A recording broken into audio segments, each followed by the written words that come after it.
Hey,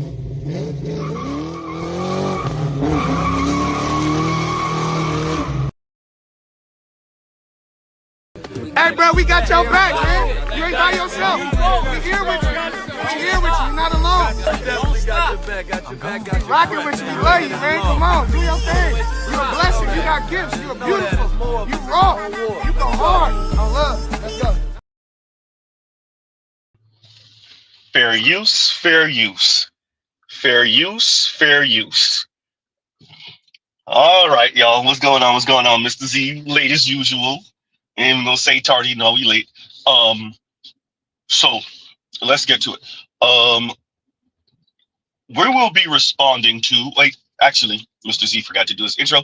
Like, share, subscribe, hit the super chat and the hype button after the stream. Shout out to the replay gang. So we're gonna be responding to Sarge Willie Pete, responding to Chrissy. Z, but didn't you respond to Chrissy already? Yes, but we're gonna be doing it anyway, right? And Chrissy was responding to Shay Sade. So we're Santa Negro. Oh man. So Mr. Z says entertaining BS. That is his title. Z, but don't you be entertaining this BS too? Yes. Z, you looking like and sounding like a hypocrite right now. I know. Okay. Now that we got that out the way,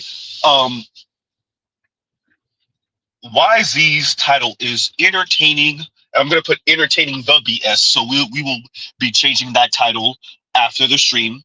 Why Mr. Z is talking about entertaining the BS? It's to emphasize this. Sarge is taking Chrissy way too much at face value. Way too much. Taking her arguments at face value. Wait a minute, Z.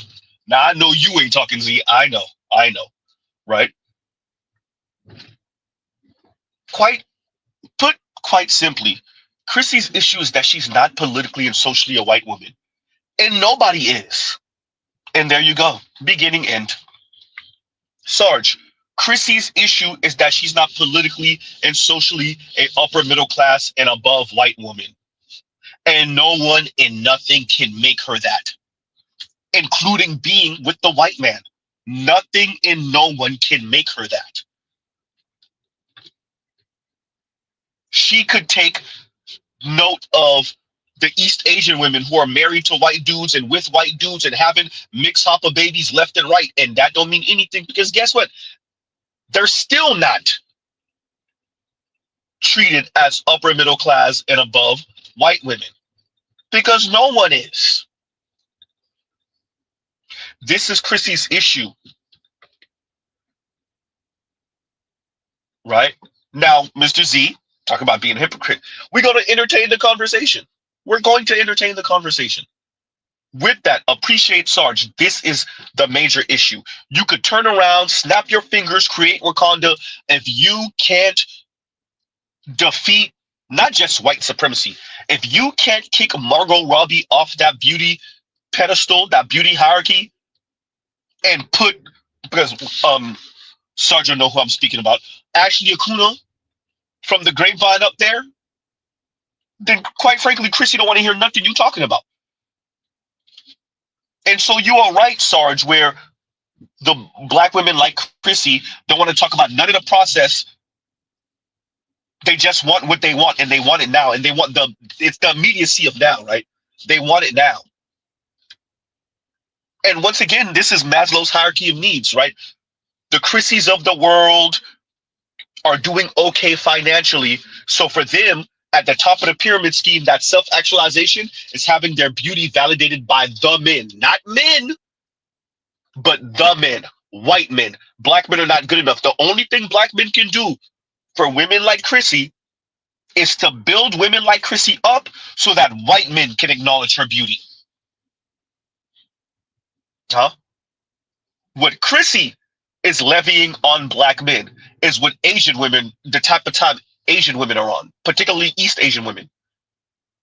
Where East Asian men lift East Asian women up and then white men come and snatch them and validate their beauty by being, ooh, I want that Asian woman. Ooh, and I want that one. I don't know what type of cuck thing. Sarge, you never heard Z say this before? Every time Chrissy opened her mouth, somehow we end up under the scrotum of white men. Every single time. Not non-black men. No, specifically white men. Which speaks to what I was saying before. Chrissy and her ilk want to be validated by the men. That's what all the luxury dating is, luxury lifestyle, and some of it is begging. Some of it is really begging. Many of these women don't got it like that financially, and so what they're actually demanding that black men do is kill ourselves, providing them with the lifestyle, so that we can never actually wait a minute. You ain't really do nothing since you graduated high school. You have no accomplishments of your own. So what you're actually doing is swaggy begging. Z, you gonna put a new phrase in there? Lux begging, luxury begging. Lux begging, luxury begging. Huh? So many women, black women, are hiding behind Chrissy and her advocacy because they don't have nothing. They haven't done anything. Not all the Chrissy types, if I take her at face value, might have their own accomplishments.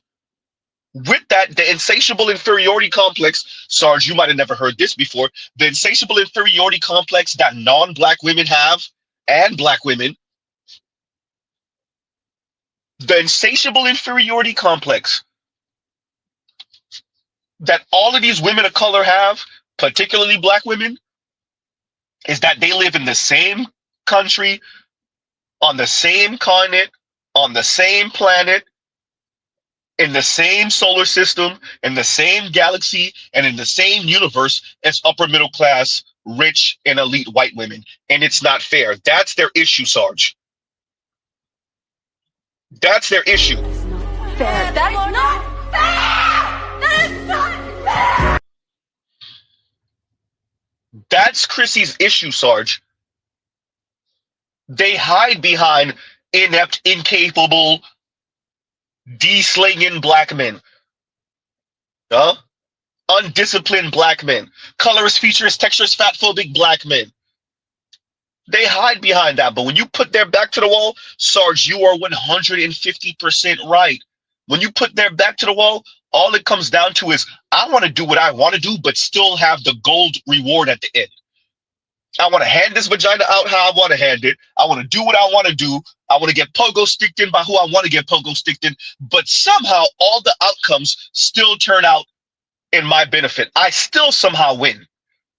With a lack of vagina discipline, with a lack of disciplining my comportment and my behavior, and my attitude, with me sticking the middle finger up to men in general, specifically black men, somehow I want to be able to do all of that, engage in all of that, and still somehow magically end up with the man who is disciplined, who has his money put together, his career, he's fit, he's respected by other men, he's a ladies' man, but he won't cheat on me. Huh? He's tall and good looking and suave and charismatic, but once again, he won't cheat on me. Somehow, I want all of this. And I saw when you were struggling with the Thomas Sowell quote, when you were struggling, I was like, there are no solutions, there's trade-offs. He actually did get it together. We're going to play it in a minute. Yes, Sarge. The women said, F your trade-offs. I want win-win. I win and then I win. Not you win and I win. No, win-win for them is me winning on top of winning. Winning times winning. Huh? So we're going to play this from Sarge real quick, and then we're going to respond to Sarge with a couple of videos, right? So once again, y'all like, share, subscribe, hit the super chat, hype button, shout out to the replay gang, right? And once again, fair use, fair use. Putting that too early. Fair use, fair use. Fair use, fair use. Right? And I'm looking at black women the same way. Okay, if black men are out here and they just so fucked up, right? I mean, we should just see nothing but black women talking about swirling. That's what we should see. But the truth is most of the swirlers already got babies. They're already mothers. And that's why they're so mad, because their relationship failed. And had their relationship not failed, they wouldn't be talking the shit that they're talking. It's all conditional. It's all circumstantial. That's what I see. That's what I witness. You know? So, you know, the whole thing is just, it's just bullshit to me. It's bullshit to me. I'm like, you all are not. I mean, this is a byproduct of the continuation of, y'all think it's inconsequential because y'all really do believe that you're better than black men. You really believe that black men are supposed to minimally operate in service to you. You really don't want black men to be ahead of you and in these, in you know, certain positions and whatnot. But the reality is the outcomes that you're looking for only come from black men being in those positions. They only come from that.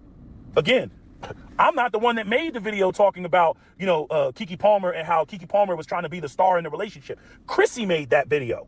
She made that video of women dating down and shit like that. But see, when she gets into I want to slam black men mode, she be sweeping that shit to the side and then start talking about, black men, they don't build, they don't this, that, and the third. I'm like, Chrissy, you still got a problem with women who go out here and have babies by men that don't got it together. You know, black people just, you know, just recklessly popping out babies with no plan. You know what I mean? No concept of you know, moving things forward in a particular, you know, way or timely fashion. Just none of that. None of that. You know? So, it just, the way that black women disconnect when it comes to that just drives me up a wall. Drives me up a wall. Because I've seen y'all do this shit. I've seen y'all have babies by men that literally have nothing to offer because you just want a baby. And there's so many of you all doing that shit. Then when it comes down to, you know, the fruits of nothing, you know what I mean? Like you didn't plant the seed. You didn't get with the right guy. You know what I mean? You're not even making other young men feel some type of way like, damn, I got to get my shit together in order to get with her. You know, and then you got all the other stuff where, you know, y'all not offering anything in terms of what men even like or appreciate. You don't even want to do those things. So like, you know, the sad part is where we are right now. Like, yeah, a lot of young black men, they're like, black women, please. There's nothing in there that I want. They got a disrespectful disposition towards black men. You know what I mean? They got bad attitudes. Many of them don't work out. They overweight. No, I'm good. That's not motivating. That doesn't make me motivated, you know, to want to fucking, you know, oh yeah, I want to get my shit together and have this and have that. But that shit does not make me motivated to want to go out there. What do you want to call it? Make me motivated to go out there, get your shit together, and then deal with a sister. No, you know, that the part of the problem what's going on right now, going back to even Dr. T. Johnson's son, is you know, these young men, they're focused outward. They're like, yeah, let me get my shit together so I can go and date these other women, you know, where there's, you know, a cultural, robust reward system. The black community is way too deep in the trenches with the matriarchy. Again, go back to that 1986 PBS special. Black men are not substantial to the family. And again, looking at younger generations, they don't have nothing to do with that. They are boys that grow up, you know what I mean? And they live in a world that is overall patriarchal. And when they look outside, they're like, hey, if I do this, I do that, then the woman's going to get with this or get with that. Right? Even with the most feminist women, they want to date up. Every woman wants to date up. They just don't like the power dynamic. They don't like what comes with dating a man that's ahead of them. The arrogance, the my way or the highway, right? The dependency. They don't like any of that stuff, but they want to have the option of, I should have the option to be a stay-at-home mom. I should have the option to be a woman of leisure. I should have the option. You know, I'm like, well, you only get the option if the man is ahead of you. You know, like, I don't understand. Like, again, there's, what is it? What is Thomas Sowell? What's his phrase? You know, there's no, what is it? What is his phrase? Let me pull it up again. Thomas Sowell, there are no, only trade-offs. I always get his quote wrong. What's the phrase? Hold on. There are no solutions, only trade-offs. There it is. There are no solutions, only trade-offs. You're not going to get every fucking thing. You're not going to get a man that's blowing you out the water and then he's going to bendeth thy knee and submit to you. That's not going to happen. I don't know where black women get this idea, but, you know, again, you know, from feminism, you know, they want black men to operate in their service. The shit is fucked. I mean, you know, to a great deal, I think it's too far gone because these belief systems are really entrenched in the black community. But black women, the pisses me off about them is they just want outcomes. They want outcomes, but they don't. When it comes to the sort of the cultural investment, the cultural support, the them staying in their lane. You know what I mean? When you have men that are giving manhood training. You know what I mean? Right now, we gotta have men that are not biological fathers come in and mentor all these boys to get them on track. You know, that's what we have. Yeah. And Sarge, about that, black men are not substantial to the family. About that, black and Latina women who never marry are the least wealthy in the US. I mean, black men are substantial enough that when black women don't have children and don't get married, they're the least wealthy in the US. Huh? Yeah. Black men are that substantial. About that. Huh? Don't fall for the okie doke, Sarge. Black men are substantial. The biggest lie that white society tells and that black women tell themselves and others is that whether you have a black man or not, it's inconsequential. Black men is just a luxury, right? To be with a black man is just I mean, I don't the Meg Thee Stallion quote. Men, we don't need y'all, we want y'all. No, actually, no, black women do need black men. That sounds nice. It sounds empowering because you know they're obsessed with their empowerment language. That sounds nice. That sounds empowering. But in actuality, see, quickest way to middle class and stability. Yeah, you better say yes to that proposal, huh? And stay there, Sarge. The biggest lie is that black men are inconsequential, huh? That's the biggest lie. And it sounds good. It sounds empowering. You know, black women jizz their panties thinking of it. Yeah, I don't need me a black man. I just want a 6'3" tall black man with the biceps and triceps and six pack with the 8.5-inch member. Huh? Earning $250,000 a year. I just want that. I don't need that. Madam, you need a black man earning $50,000 a year. That's what you need. Huh? You know how we know? Because the average income in America is $67,000 a year. The median income is $43,000 a year. All the data, they're purposely confusing the data. Oh, full-time workers earn this much. BS. Because not all workers are full-time. And then they say average so they can pull the number up with the elite. Nope. Let me get that median, please. Oh, 43,000. Yep. Ladies, what was that you were saying again about how you don't need men? Black women, what was that you were saying again about how you don't need black men? Yeah, about that. See? Huh?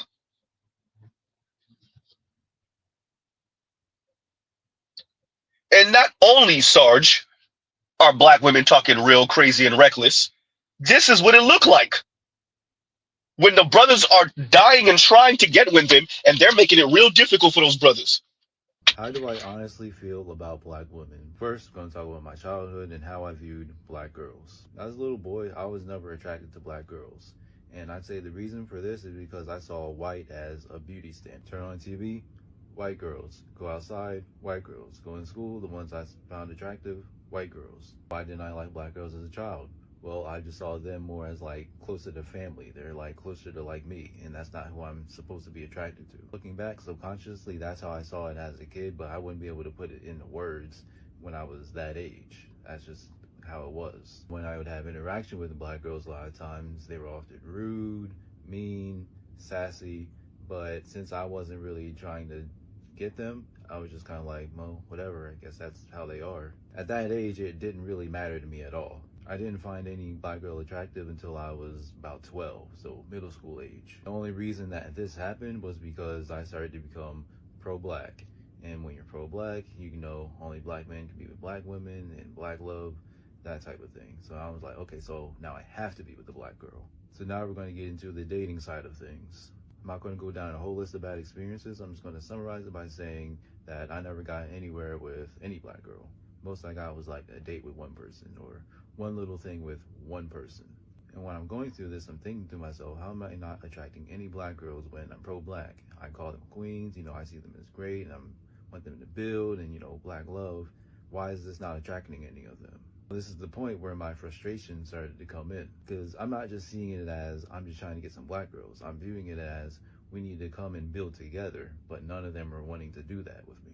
Around the age of 19, I just completely dropped this because it's not getting me anywhere. From then to the present, whenever I try to do anything with a black girl, I'm just like, this is probably not going to go anywhere, and I don't really like pursue it, or I half-ass it and it goes nowhere. It's kind of like we just weren't meant to be. If I never became pro-black, I wouldn't like them at any point in my life, most likely. If I'm being completely honest though, there are black women I'm attracted to, like literally right now, as of the time I'm making this video. But when I try to pursue it, like even slightly, it's kind of like this wasn't meant to happen. I just explained my whole backstory with black women. So now, how do I view them in the present? Well, I'll just say not very positively. So how do I view them just as people? Well, my experience now versus as a kid, a lot of times they're still rude and just terrible people to interact with. I mean, that's just what I'm used to experiencing with them on all different levels. Like, no amount of pro-blackness or trying to see their humanity is going to change that. It's just my experience. It is what it is. This video I'm doing is not even an anti-black woman video. This is just my experience with them. It's a negative experience, but it's my experience. I know there's black men out there that have plenty of great experiences with black women on different levels, and good for them. I just can't relate to that. If I had good experiences with them, I could view them as good people that I have a high respect for, but unfortunately, it's the exact opposite. Huh? From what we can see, respectable brother, got the Metallica shirt on, and yikes. And he's telling you, when he was young, really not into black women like that. Got on his pro-black type of time. Now all he wants is a black woman. And he's telling you, if it wasn't for pro-blackness, seeing their humanity is really difficult because they're too sassy, rude. This is a black young man that wants a black woman, and he's telling you,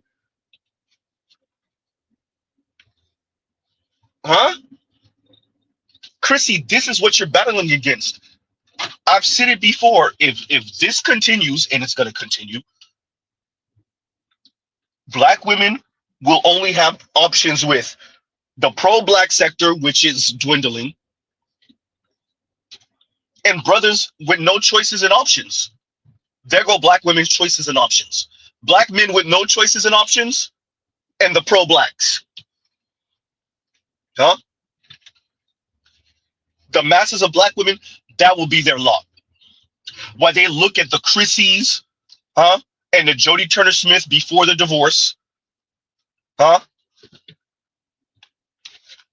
the Janet Jacksons before the divorce, and the Eves and the Serenas, longingly, ooh, I want me a white man like that, and most of y'all ain't gonna get nothing but a pipe.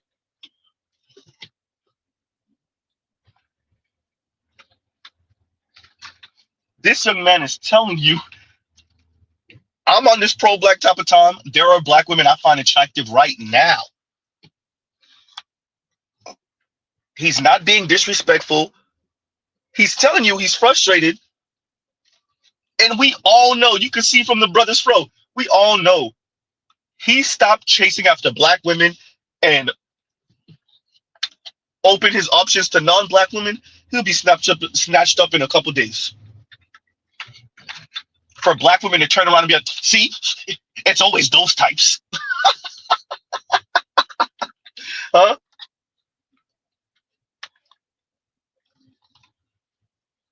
Yikes.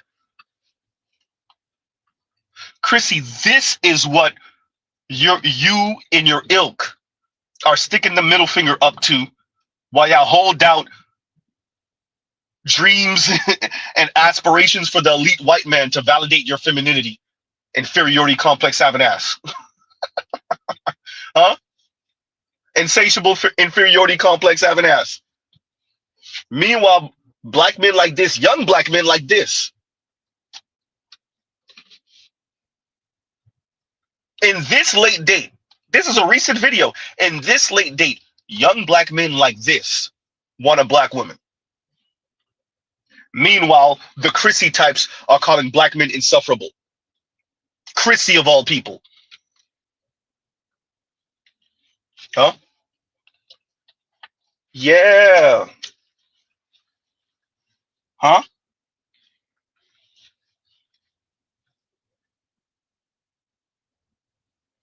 We have to play clips like that. And to the young brother, I say, I'm not going to tell him not to date a black woman, marry a black woman. What I will tell him is to focus on himself, whether he's in college or not. Get your career going. Be healthy, eat healthy, work out. And if it's that real to you and that serious to you, you have a whole continent full of black women in Africa. You have many black women in Latin America. You have black women in the Caribbean. And you never know if on your journey, you could meet a black woman in America that's on your program. But whatever you do, for the love of God, don't come off desperate and don't mess with no black woman who's not on your program. Point blank, period. I don't care how crippling the desperation is. If it's that serious to you to be with a black woman, if she's not on your program, it's best you be single because she will destroy you. Huh? Exactly, Trill. It's always I always knew he was a sellout. The second he pop up to the family reunion, to the get together, huh? To Thanksgiving, to Christmas unwrapping with a Latina or a white woman, his cousin's gonna be looking at him side eye. The girl cousins are gonna be looking at him side eye. The aunt's gonna be looking at him side eye. And when he leaves, girl, you always knew you remember he was the type. Remember that one time? It's gonna be all that type of talk. Meanwhile, he's crying out how much he wants a black woman right now, and not just that. It's not just the rejection. Listen to what he's saying. It's not simply the rejection. He's telling you, wait, but they're rude also. So what he's saying is, I'm willing to overlook all of that. I'm telling you, don't do it. I'm willing to overlook all of that. I just want a black woman. And obviously he wants a black woman that's attractive to him, but I just want a black woman. Huh? How many young black men is this their experience? Going to what Sarge was saying earlier, how many young black men is this their experience? And they're not pro-black, so they're not waiting. We've said this multiple times. Black women, your biggest issue is black women. It's your cultural image. Y'all are so focused on how you appear to other black women and to non-black men that y'all are destroying y'all chances with even the pro-black men, the young ones. This is a young brother. He's young.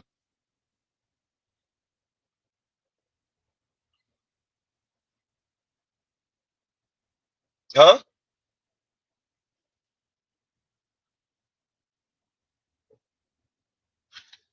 This is a prime example of what we're saying.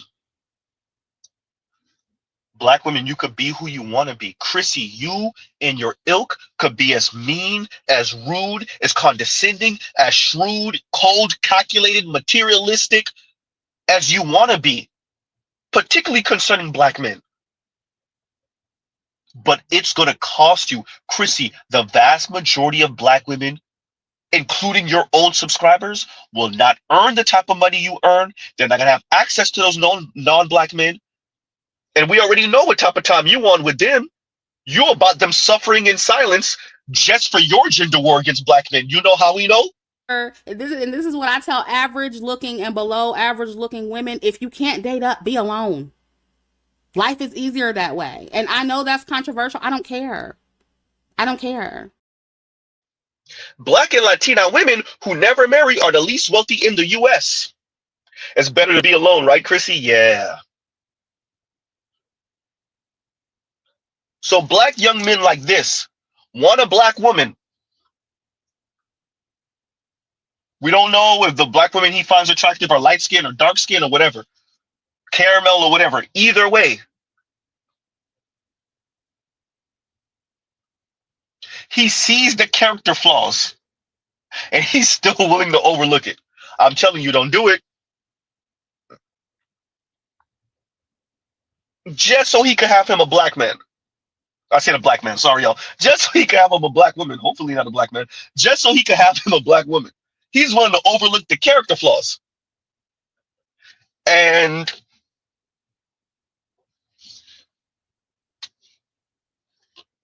Chrissy, what do you got for him? Oh, he has to be a super elite to qualify for an average black woman. And goddamn God, he has to be God for an attractive, dark-skinned black woman, huh? Yeah. Black women like Chrissy, pricing their vagina out the game, being mean, shrewd, rude, condescending to black men, holding out hope for the non-black man, primarily white man.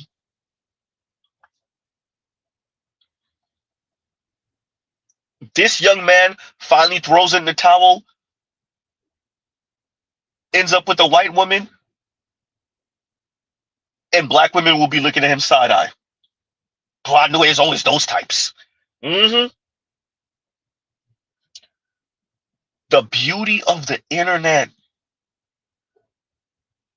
Huh? Now he got this archived. It's on Mr. Z's channel. Now he has this archived. So in the future, when it's always those types. Mr. Z could just pull up. Actually, 5-6 years ago, this was him. So black women, he wanted a black woman, and all y'all had for him was Oompa Loompa built black women. Oh, you could have one. Here go the 350-pound black. You could have one of these. With the bad attitude and 2 kids from 2 different men already. You can have one of these. See, when he's 35, when he's 39, 40, 43, that's when y'all will be looking for him. You know how we know? I'm 39. 39. Do you have any kids? I have 3 children. All by the same man? No. How many men?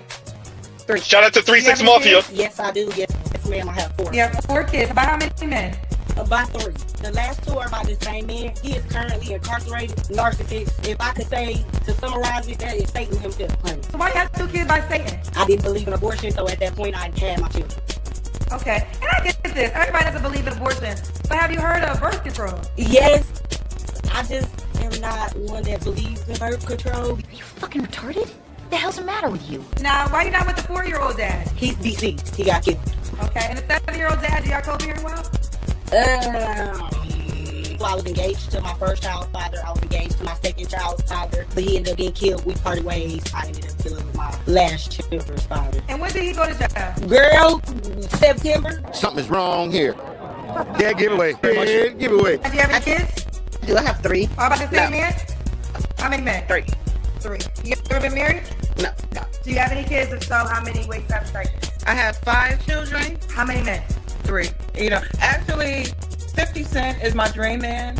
So if he could look like him and kind of act like him, I'll be good. Bartender, do you have any kids? Yes, I have 5 sons. Really? 5 sons. All by the same man? No, all different fathers. You have 5 men. Yep. Have you ever been married? No, I was engaged twice but never married. Do you have any kids? Yes. How many kids? So I have 6 kids. Okay, all by the same man?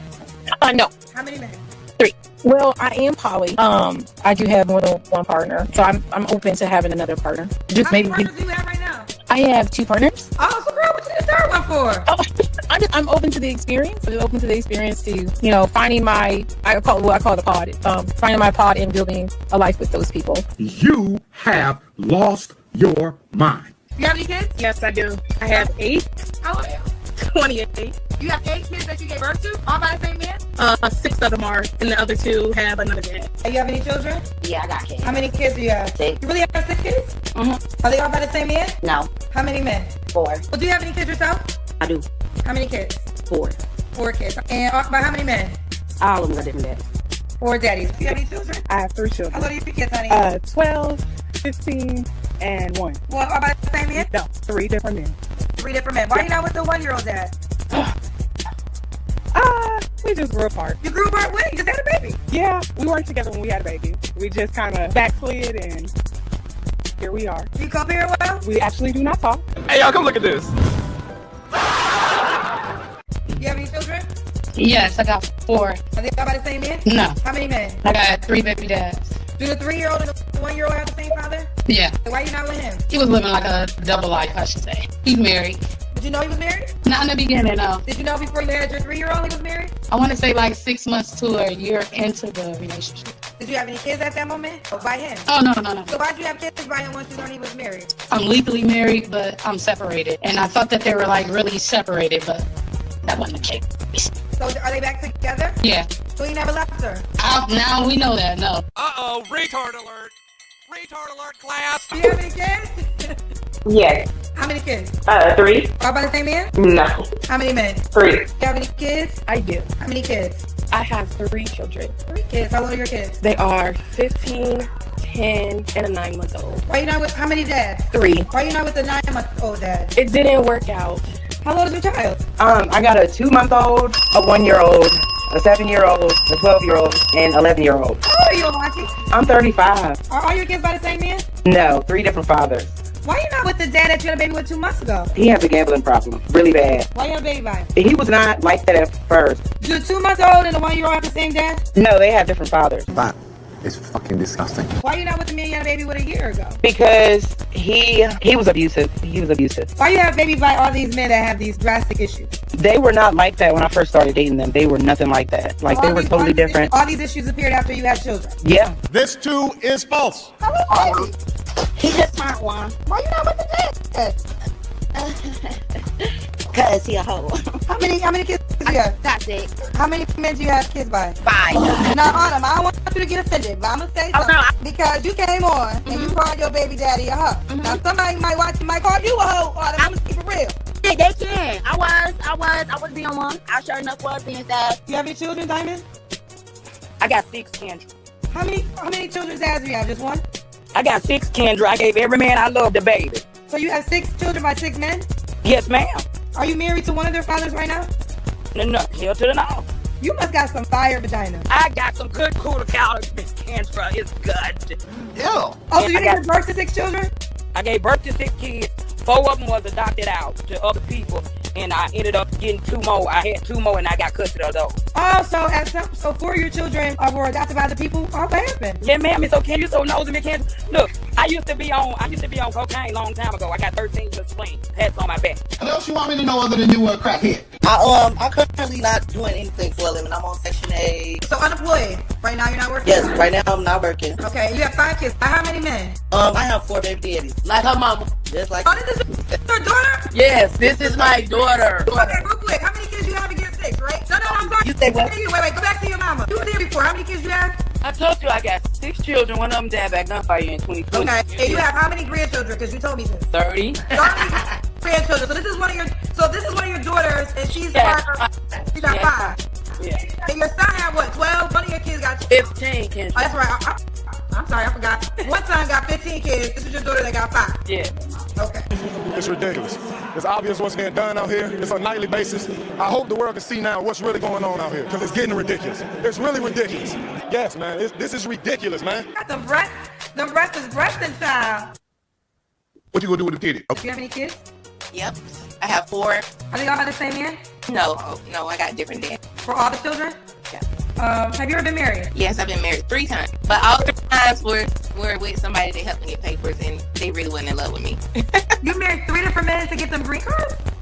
Well, no, not really to get the green cards. I wanted to be with them, but that's what they were using me for. 3 times you got for it? Let me put this out too. I have been in prison for fraud. 48 months and I got out since 2015. But I had went to prison for fraud. I'm telling you, I'm good with numbers. Fraud, wire transfer, destroying a computer, you know, stuff like that. Other flaw is I did a porn movie when I was in the 12th grade. That's a flaw to me. What the hell did you just say? Because it's on the internet, so it might come out. So I'd rather tell somebody up front than for them to find out from somebody else to come to tell me. You know what I'm saying? Bitch is running wild, man. Okay, you have any kids? I have 4. Okay, all your kids by the same man? No, I have 3 baby daddies. 31. Do you have any kids? Yes, 4. All by the same man? No. How many men? I'm 3. I got 3 baby fathers. Do you have any kids? Yeah, I do. How many kids? 5. All by the same man? No. How many men?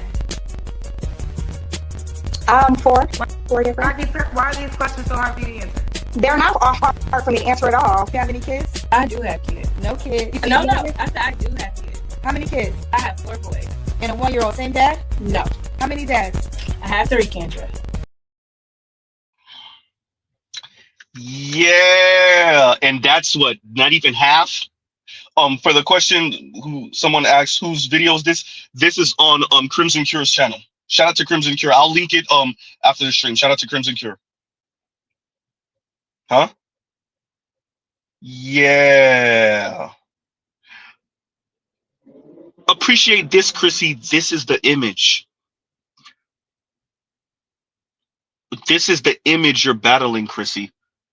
Number one. Number two, we already know black men don't have as many children as black women. You want to know why? Because this is black women. This is the image. 5 kids from 5 different dudes, 4 kids from 3 different dudes, 4 kids from 4 different dudes.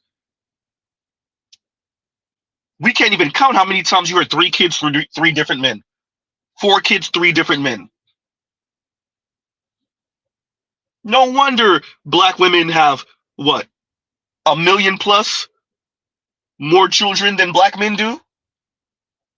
When you count how many children they're having for non-black men, and those children then get counted as black children, and when you count how many children they're having from 2 and 3 different men, that explains the math.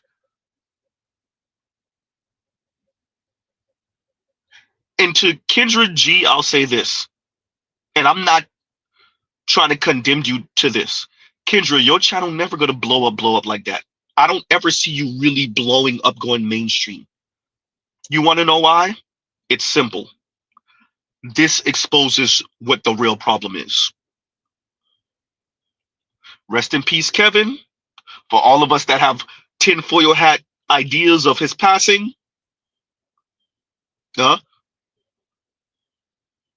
this exposes way too much what the problem is. No offense to you, Kendra G, your channel ain't gonna blow up. If it does, it's not gonna be off of this type of content. This exposes way too much what the problem is. The clergy can't do nothing with this. They coward asses. Huh? Mainstream media is not gonna do anything with this. Huh?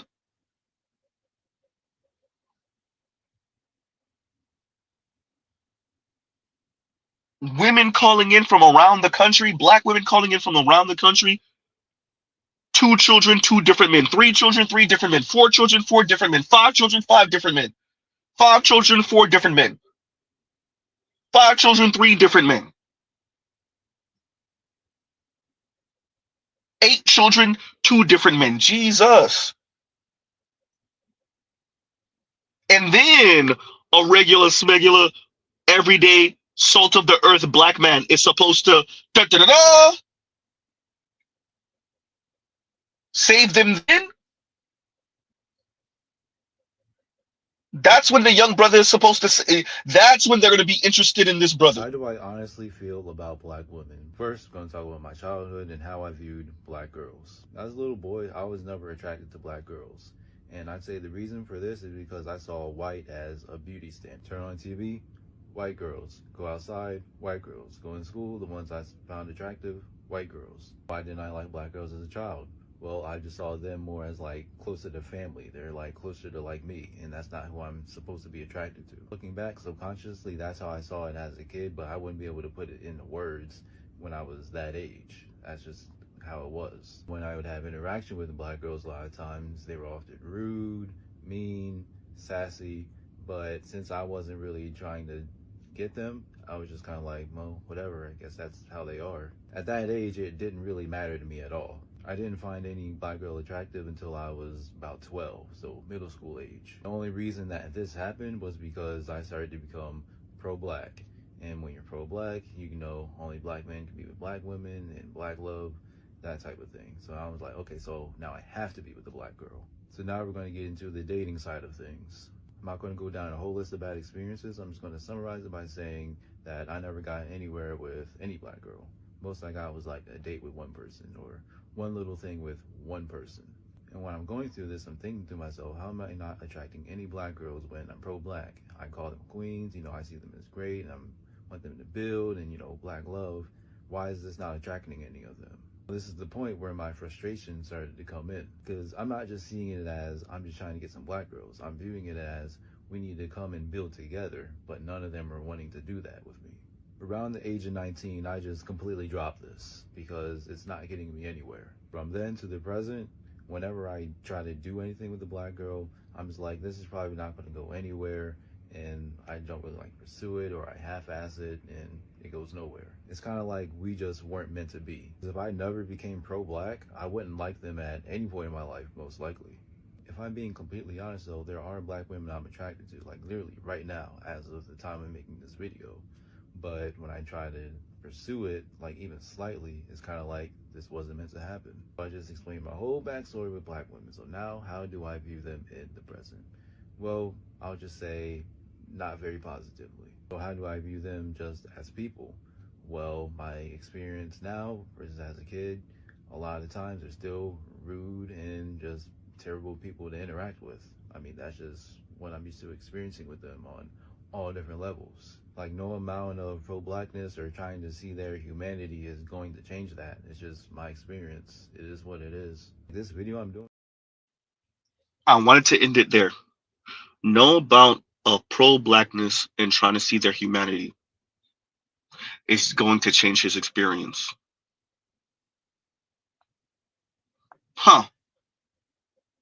No amount of pro-blackness and trying to see their humanity. First, I see black women's humanity. Whether I try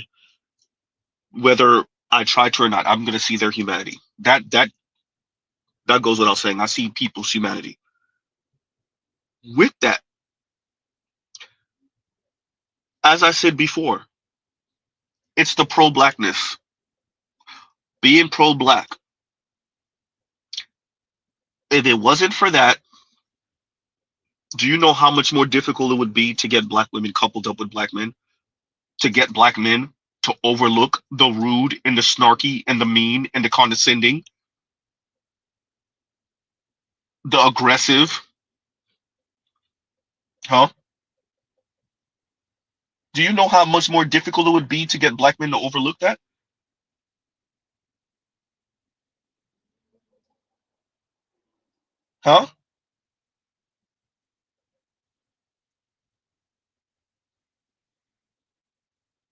Yikes. These women are banking. The women that I played from Kendra G's channel, shout out to Crimson Cure. Those women, although most of them were older than he is, are banking on a brother like him in 15 to 20 years. They want to go out there and have their fun for 10, for 15, for 20 years. Have a kid or 2 or 3 or 4 or 5 or 6 or 8. God damn. From whatever man they want. And then around 28, 32, 35, 39.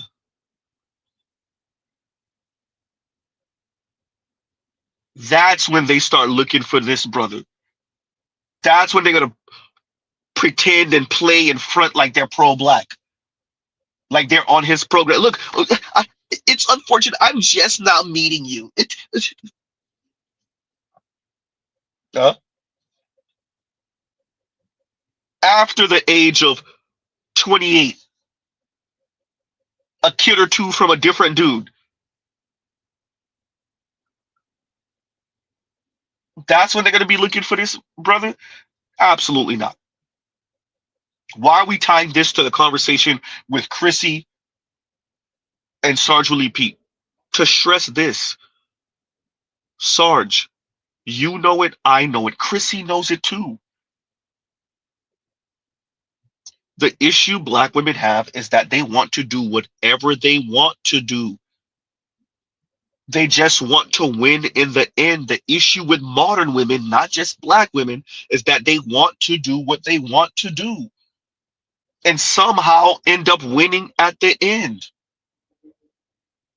Huh? Somehow winning at the end. And that's why they're using all these weird words. Equity, right? The quality of being fair and just, especially in a way that takes account of and seeks to address existing inequalities. Huh? Now you're hearing more and more women talk about equity because they start getting punched in the face with equality and they don't want that. Oh, that's not fair. Equality is definitely not fair. Fair. That is not fair! That is not fair! So now they're talking equity, and what they're going to try to bludgeon men, black men, with this equity thing, and so that they can keep all the benefits of patriarchy while beating you over the head with all the benefits for them of feminism, while you have to eat the cost of a lack of patriarchy on your end, the benefits of patriarchy on your end for men, right?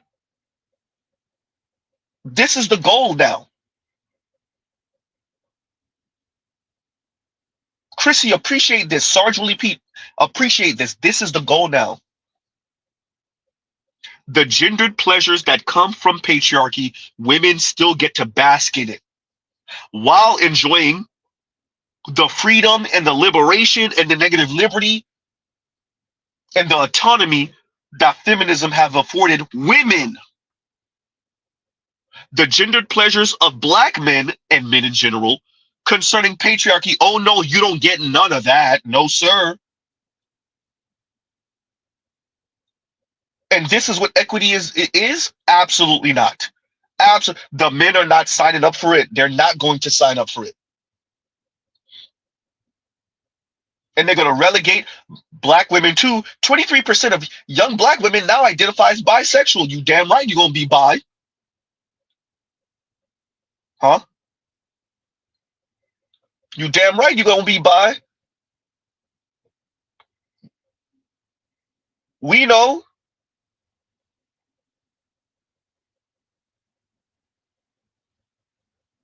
Don't you do it! Don't you! I got nowhere else to go! I got nowhere else to go! We know, huh?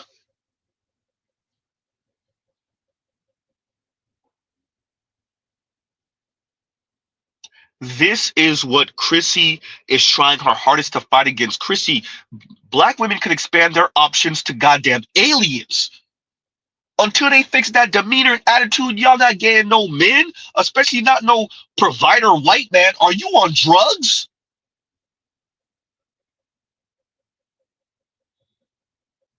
Chrissy, y'all could expand y'all damn options to the goddamn angels, to the demons. Y'all could expand your options to goddamn extraterrestrials. Look at Z over here getting tongue-tied. Huh? To masses of women, particularly black women, y'all not going nowhere. With those attitudes and that demeanor, where you think you going? Huh?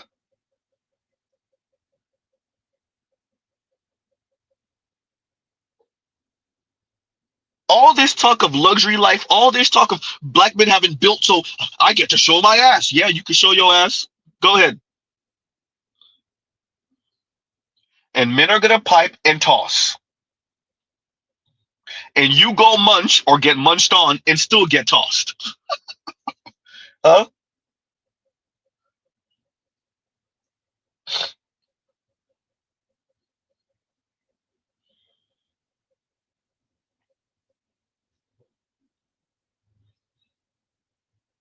Shout out to Sarge Willie Pete. Once again, the title is Entertaining BS. Mr. Z's going to change the title to Entertaining the BS. And Mr. Z's doing it right now, being a whole damn hypocrite.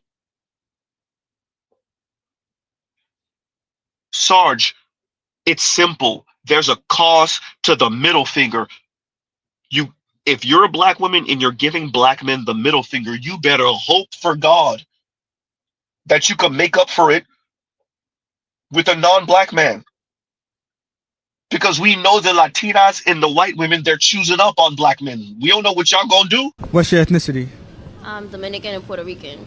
Who you marrying? A Puerto Rican man or a Dominican man? Neither. Dominican men and Puerto Rican men is the same thing. They move like bitches. They be feeling themselves too much. I don't like that bitch shit. The black man is the way to go. That's the way to go.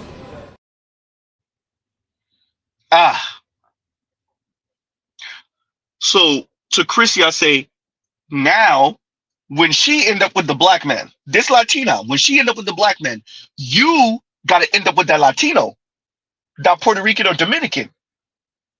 You want to talk about colorism and featureism and texturism, good luck. Chrissy, a black woman has to end up, unless that black woman just going to end up with nobody. Oh, wait a minute, Chrissy, you already said that's better. This is what I tell average looking and below average looking women. If you can't date up, be alone. Life is easier that way. And I know that's controversial. I don't care.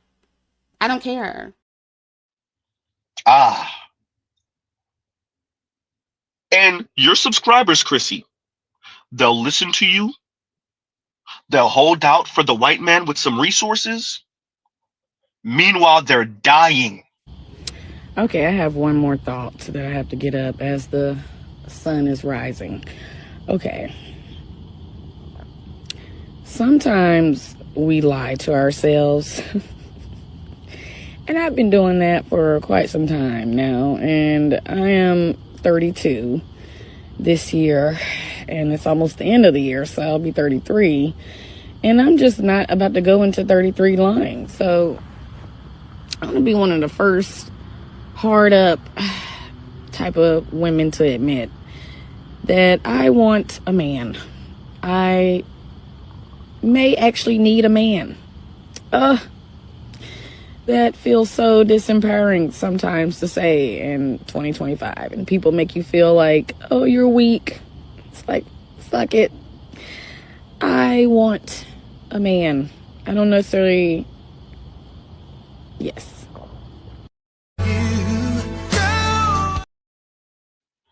Huh? You said it feels disempowering, madam? Black and Latina women who never marry are the least wealthy in the U.S. You want to talk about disempowering? You better get over your embarrassment and be willing to elbow other women, including black women, in the face for a stable black man. Or you gonna be out here listening to Chrissy, listening to Real Talk with Yanni, out there struggling and starving, listening to Real Talk with Yanni? Play it, Z. Decenter men. This is not coming from a place of hurt, trauma. This is coming from a place of peace and happiness. And I just remember when I used to go out, and I used to just go out just to have a good time, laugh, great conversations, and just being a personality. My personality wasn't about getting a man. It was just about having fun. And I just want to get back to that. I just want to get back to me. And I'm tired of social media. I'm wanting to decenter men, decenter social media. And I just want to just be about me. I want to be selfish and self-centered as an ex-people pleaser, because everything nowadays is about getting a man, keeping a man, having a man's baby. And it's just too much. And I'm just getting nauseous. Just thinking about it. There has to be more to life. than just men. And so now that I have these centered men for my life, I find myself actually having a good time. I go out in social settings. The objective isn't to get numbers, to get a man, to get a date. It's just to have great conversation. And I've been enjoying myself. I have. You know, I'm flirting. I'm having amazing conversations, meeting new people, and I'm just keeping it at that. And I like that. I feel in control, and I like how I have this I don't give a fuck attitude, and it's just very freeing. Whereas before, it was all about getting a man and hanging around women that wanted to go out just to get attention and to get a man. And it's just so exhausting. But now I actually go out. I'm actually having a great time. And I like it. I love it here, actually. I'm just tired of these videos. It's a man, it's a woman telling you, get a man, you need a man. You're gonna die alone. And I like being alone. I like it. I like it's peaceful. And this decentering men thing, I think it's necessary because a lot of women are exposing themselves to like temporary relationships just because they're listening to people online. And I don't know, I think it's kind of cute. I think it's funny because I'm a woman that actually enjoys being alone, right? I enjoy my aloneness. I think it's funny because some women feel like they're one-upping you because they have a temporary relationship. And I'm like, but your relationship is temporary. Even the women with rings, your marriage is temporary. Like, it's not lasting. It didn't last. A lot of women are in situationships, temporary relationships, friends with benefits, temporary relationships. They're just in these temporary relationships because social media is telling them that they need a man or they should get a man or hurry up, girl, better get your man before you hit the wall. It's like, it's just too much. And now I have moved to a space where I don't give a fuck. I don't give a fuck. And it feels so good because I just don't give a fuck. And nobody is going to force me to give a fuck. And I like it. And another thing, when it comes to this decentering men, I have embraced my masculine. I've embraced my feminine side. I've embraced my light feminine. I've embraced my dark feminine. I've embraced all of myself. And I love that for me. Meanwhile, while Paris Milan's old listeners, Chrissy's listeners, Kim Foster listeners, Real Talk with Yanni listeners, Divested Zealot in them and their listeners, huh? Meanwhile, Cynthia G listeners, y'all talking about decenter men, decenter black men especially, right? Middle finger up to black men. On the low, once again, your subscribers in their private time. Okay, I have one more thought that I have to get up as the sun is rising. Okay. Sometimes we lie to ourselves. And I've been doing that for quite some time now. And I am... Wait a minute. We're going to play it again. Let her say it again. What did you say, madam? Did you say something about lying to yourself? Let's hear that one more again. Sometimes we lie to ourselves. Message, Real Talk with Yanni, Chrissy, all of the above. Play it again. Play it again, Z. Okay, I have one more thought that I have to get up as the sun is rising. Okay. Sometimes we lie to ourselves. And I've been doing that for quite some time now. And I am 32 this year. Wait, we're going to play it again, Z. How many times you going to do this? We're going to play it again. Wait a minute. Is she the only one we've heard talk about lying to themselves? Huh. And we don't even know if this lady's black. But is she the only one we've heard talking about lying to themselves with this weirdo empowerment talk? Play it again, Z. Look at me, look at me. If you were single, if you were a single woman in Charlotte, North Carolina, look at me, okay? I was feeling great about myself. I was like, I'm a bad bitch. I'm single. I don't need no man. I actually really would love a man, and I do need a man. But just, you know, this is what we say when we're single and we just want to... Anyway, focus, Medina. Look at me. If you were a single... Oh! So, forget lying to men, namely black men. Y'all lying to yourselves. Oh. Why the fuck you lying? Why you always lying? Oh my god. Stop fucking lying. Lying to yourselves. Oh. The empowerment language got a limit to it, don't it? that empowerment language has a limit to it, and we're here now. Huh? Continuing. Okay, I have one more thought that I have to get up as the sun is rising. Okay. Sometimes we lie to ourselves. And I've been doing that for quite some time now. And I am 32 this year. And it's almost the end of the year, so I'll be 33.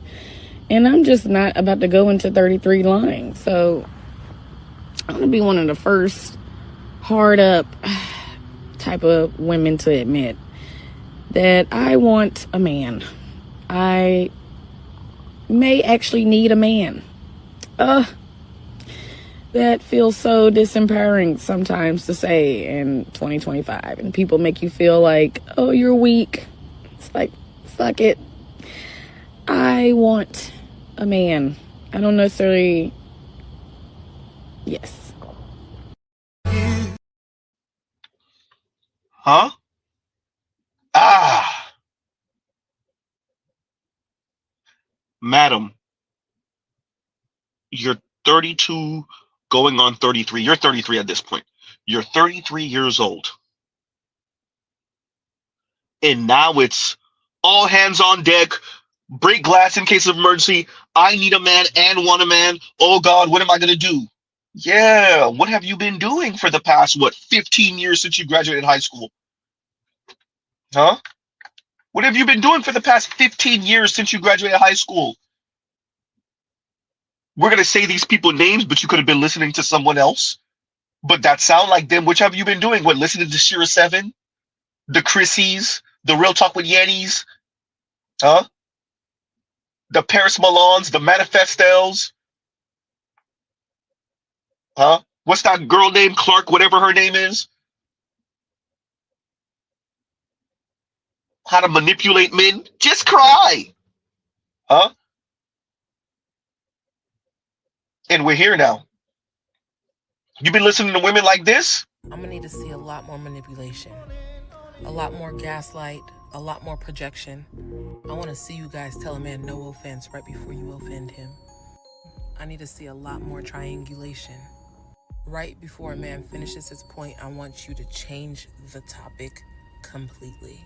I want to see you guys say no disrespect and then proceed with hella disrespect. I want to see more comparisons, preferably to celebrities.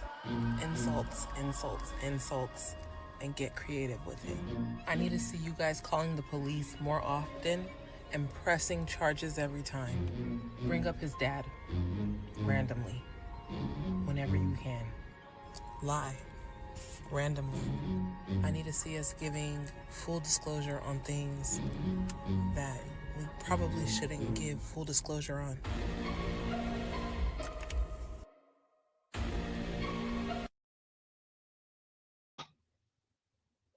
Something I didn't mention the previous times I've played this. I need you to give full disclosure on things maybe you shouldn't give full disclosure on. Huh? Black women are the only women on the planet that really think that they're going to tell you that they've been with, their body count is 38 when really it's only 18. It's only 15, it's 5, it's 7. But just to make sure you know your place, I'm going to tell you it's 57 and you still going to stay. Other women try to round their body count down. Black women try to round it up just to make sure you know your place. Shout out to black women. Shout out to black women. Huh? Yikes. As Indigo says, hey, y'all, she think we don't know. She think we don't know. And as you're talking like that, madam, and being antagonistic and mean and rude and insulting, you said insult, insult, insult, right? Insult, insult, insult. Particularly the black men. Meanwhile, the Latina out here. What's your ethnicity? I'm Dominican and Puerto Rican. Who you marrying? A Puerto Rican man or a Dominican man? Neither. Neither. Neither. Dominican men and Puerto Rican men is the same thing. They move like bitches. They be feeling themselves too much. I don't like that bitch shit. The black men is the way to go. That's the way to go. Ah, yep. Huh? So while you're being antagonistic and mean and rude and insult your words, bring up his dad just because, huh? The Latina over here choosing. Okay, fine. Now you got to get chose by the Latino. The white women over here choosing. So now you got to get chose by the white dude. You got to make up for it, right? Have fun. And remember, ladies, you told us black men were colorist, featurist, texturist, fat phobic. So now you got to make up for those colorist, featurist, fat phobic, loser black men with a white man or a Latino man that's none of that and that chooses you. Ooh, goddamn. And let's address this exactly, Indigo. Disempowering. Feminists have so thoroughly colonized the conversation concerning men and women, particularly in the black community, that a black woman appreciating and knowing that she needs and wants a man, she sees that as so disempowering. How horrific is it to know that you need and want something, but to admit that to yourself, not to even anyone else yet, even though she's recording herself, it feels disempowering, particularly as a woman.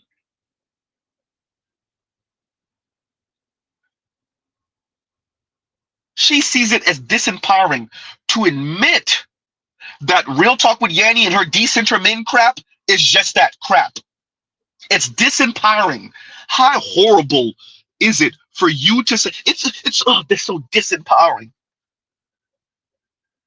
Madam, you are 33 years old, single as a loose leaf piece of paper, because you bought into this being disempowering.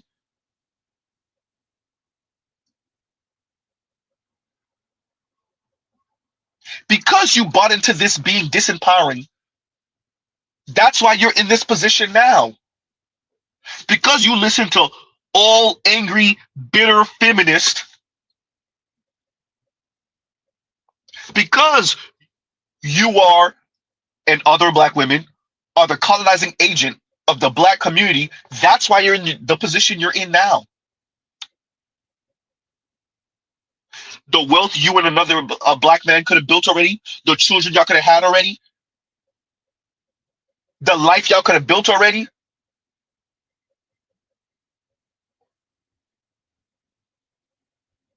Huh?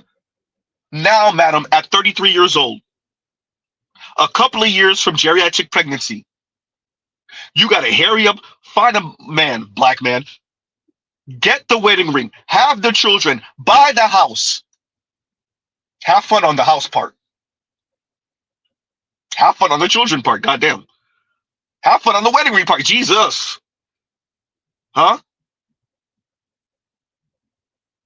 I said I'm going to cover it. I said this for a while. I've covered this before. I got to double back on it.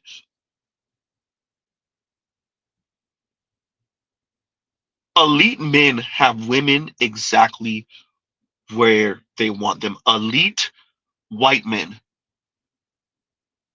This was genius. Feminism and the way it manifested in working class communities, lower middle class, working poor communities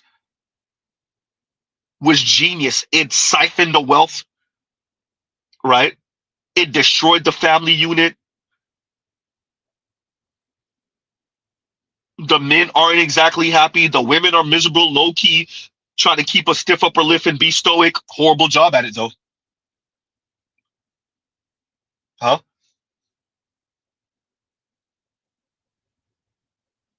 Outside of some of your celebrity women, elite women still appreciate marriage as a wealth building tool.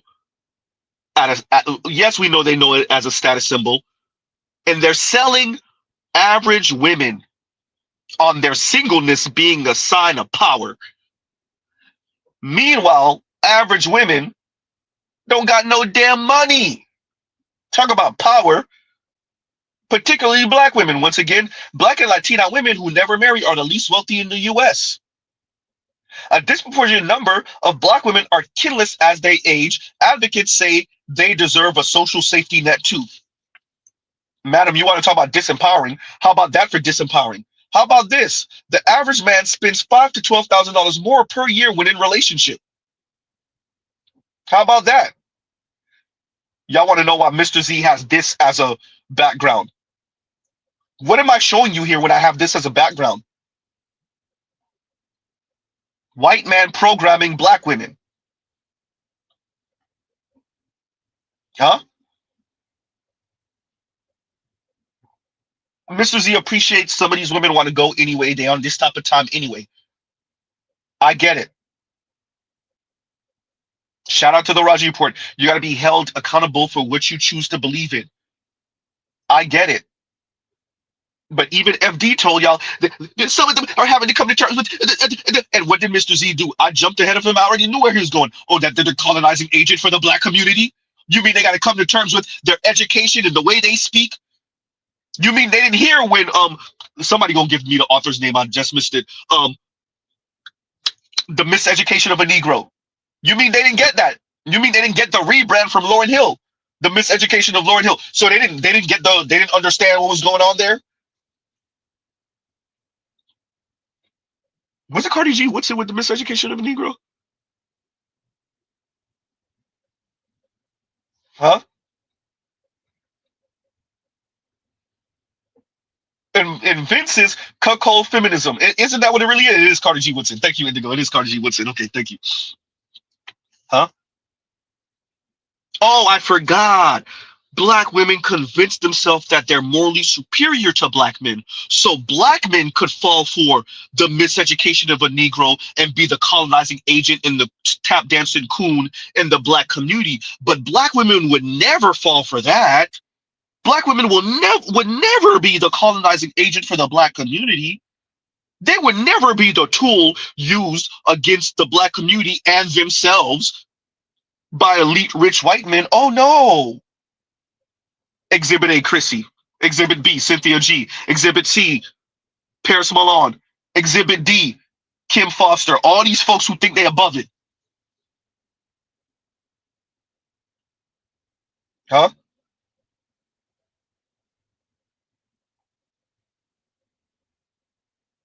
Yikes.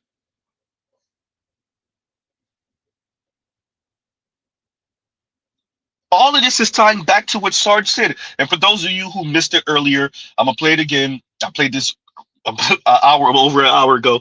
So we are responding to Sarge Willie Pete, responding to Chrissy, Chrissy responding to Shay Sade. Santa Negro, that's Santa Negro, that's Santa Negro. So once again, Sarge Willie Pete responding to Chrissy, Chrissy responding to Shay Sade. Right? And this is about obviously beauty standard black women, what black men haven't built, what black men haven't done, because you know, you let black women speak, especially the Chrissy types, Chrissy and her ilk, and it's what black men haven't done. So there's no reason for black women to be on black men's program, even though we know they starving and struggling for many of them, the majority of them. And this is why Mr. Z says the outliers are doing way too much talking, because the Chrissy types and the Kim Foster types, the Real Talk with Yanny types, the ones with a couple of dollars, keep telling us how much they don't need black men and middle finger up to black men and how toxic black men are and what have black men built anyway and what program is there to get on. And once again, black and Latina women who never marry are the least wealthy in the US. Y'all should have never let Mr. Z see this. Huh? Continuing. Like, share, subscribe, hit the super chat and the hype button. Shout out to the replay gang. And the thank you button. Once again, shout out to the replay gang. Here we go. right? And I'm looking at black women the same way. Okay, if black men are out here and they're just so fucked up, right? I mean, we should just see nothing but black women talking about swirling. That's what we should see. But the truth is most of the swirlers already got babies. They're already mothers. And that's why they're so mad, because their relationship failed. And had their relationship not failed, they wouldn't be talking the shit that they're talking. It's all conditional. It's all circumstantial. That's what I see. That's what I witness. You know? So, you know, the whole thing is just, it's just bullshit to me. It's bullshit to me. I'm like, you all are not. I mean, this is a byproduct of the continuation of, y'all think it's inconsequential because y'all really do believe that you're better than black men. You really believe that black men are supposed to minimally operate in service to you. You really don't want black men to be ahead of you and in you know, certain positions and whatnot. But the reality is the outcomes that you're looking for only come from black men being in those positions. They only come from that. Again, I'm not the one that made the video talking about, you know, Keke Palmer and how Keke Palmer was trying to be the star in the relationship. Chrissy made that video. She made that video of women dating down and shit like that. But see, when she gets into I want to slam black men mode, she be sweeping that shit to the side and then start talking about, black men, they don't build, they don't this, that, and the third. I'm like, Chrissy, you still got a problem with women who go out here and have babies by men that don't got it together. You know, black people just, you know, just recklessly popping out babies with no plan. You know what I mean? No concept of you know, moving things forward in a particular, you know, way or timely fashion. Just none of that. None of that. You know, so it just the way that black women disconnect when it comes to that just drives me up a wall. Drives me up a wall, because I've seen y'all do this shit. I've seen y'all have babies by men that literally have nothing to offer because you just want a baby. And there's so many of you all doing that shit. Then when it comes down to, you know, the fruits of nothing, you know what I mean? Like you didn't plant the seed, you didn't get with the right guy. You know what I mean? You're not even making other young men feel some type of way like, damn, I got to get my shit together in order to get with her. You know, and then you got all the other stuff where, you know, y'all aren't offering anything in terms of what men even like or appreciate. You don't even want to do those things. So, like, you know, the sad part is where we are right now. Like, yeah, a lot of young black men, they're like, black women, please. There's nothing in there that I want. They got a disrespectful disposition towards black men. You know what I mean? They got bad attitudes. Many of them don't work out. They overweight. No, I'm good. That's not motivating. That doesn't make me motivated, you know, to want to fucking, you know, oh yeah, I want to get my shit together and have this and have that. But that shit does not make me motivated to want to go out there.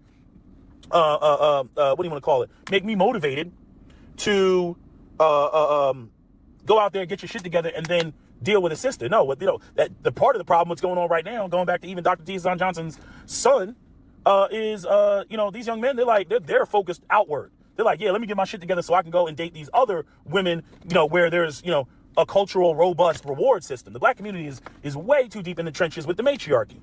Again, go back to that 1986 PBS special. Black men are not substantial to the family. And again, looking at younger generations, they don't have nothing to do with that. There are boys that grow up, you know what I mean, and they live in a world that is overall patriarchal. And when they look outside, they're like, hey, if I do this, I do that, then the woman's going to get with this or get with that, right? Even with the most feminist women, they want to date up. Every woman wants to date up. They just don't like the power dynamic. They don't like what comes with dating a man that's ahead of them. The arrogance, the my way or the highway, right? The dependency. They don't like any of that stuff, but they want to have the option of, I should have the option to be a stay-at-home mom. I should have the option to be a woman of leisure. I should have the option. You know, and I'm like, well, you only get the option if the man is ahead of you. You know, like, I don't understand. Like, again, there's, what is it? What is Thomas Sowell? What's his phrase? You know, there's no, what is it? What is his phrase? Let me pull it up again. Thomas Sowell, there are no, only trade-offs. I always get his quote wrong. What's the phrase? Hold on. There are no solutions, only trade-offs. There it is. There are no solutions, only trade-offs. You're not going to get every fucking thing. You're not going to get a man that's blowing you out the water and then he's going to bendeth thy knee and submit to you. That's not going to happen. I don't know where black women get this idea, but, you know, again, you know, from feminism, you know, they want black men to operate in their service. The shit is fucked. I mean, you know, to a great deal, I think it's too far gone because these belief systems are really entrenched in the black community. But black women, the pisses me off about them is they just want outcomes. They want outcomes, but they don't. When it comes to the sort of the cultural investment, the cultural support, the them staying in their lane. You know what I mean? When you have men that are giving manhood training. You know what I mean? That right now we gotta have men that are not biological fathers come in and mentor all these boys to get them on track. You know, that's what we have. The quality, we're talking about equity, everyone. Equity. The quality of being fair and just, especially in a way that takes account of and seeks to address existing inequalities. Black women are saying to black men, I am not an upper middle class and above white woman. Huh? And so what I demand from you is equity, not equality. It's not fair. You're punching me in the face with 50-50. It's not supposed to be 50-50. It's supposed to be 100% of finance on your side while you also engage in house chores. Shout out to KMS. Wash the dishes. Yes, Genghis Khan, you will be washing the dishes. Huh? The ladies are saying that. That's what the ladies are saying. Y'all gives you a second. Y'all talk amongst yourselves.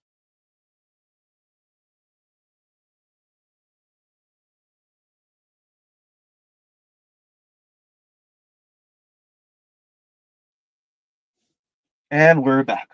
But yeah, that's what the ladies are saying.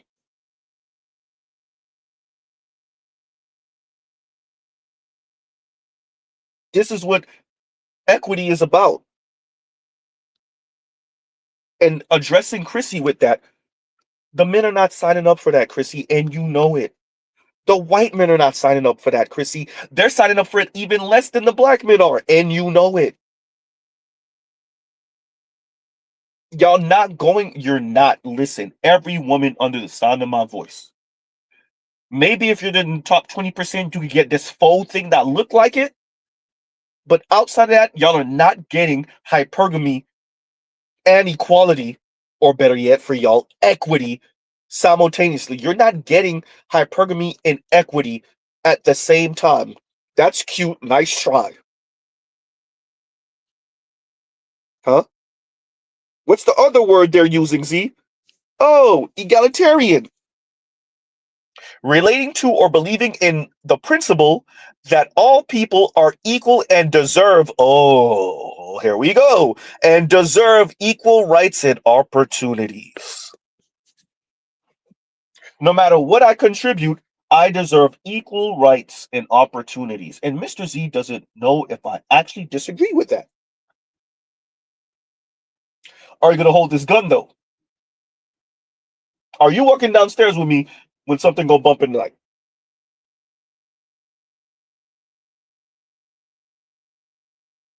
Relating to or believing in the principle that all people are equal and deserve, oh, that word, deserve equal rights and opportunities. Mr. Z does believe that.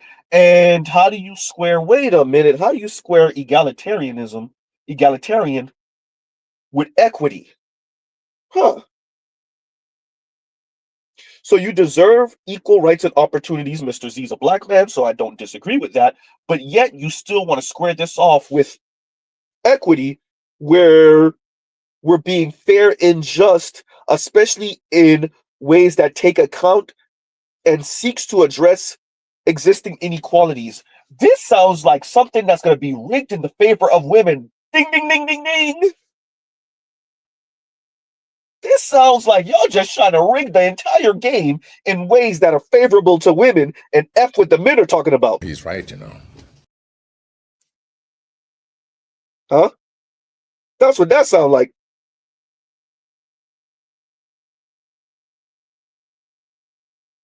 Huh? Yeah. And hopefully you guys can hear Z clearly, like I was clear like 2-3 minutes ago, because looks like I'm getting a little technical difficulty. As a matter of fact, y'all gives you a second. Y'all talk amongst yourselves. Like, share, subscribe, hit the super chat, and the hype button for the replay squad. And thank you, button, for the replay squad. And I'm gonna be reading those super chats in a minute. Y'all gives you a second.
And we're back. Okay, fix that, or at least I think I did.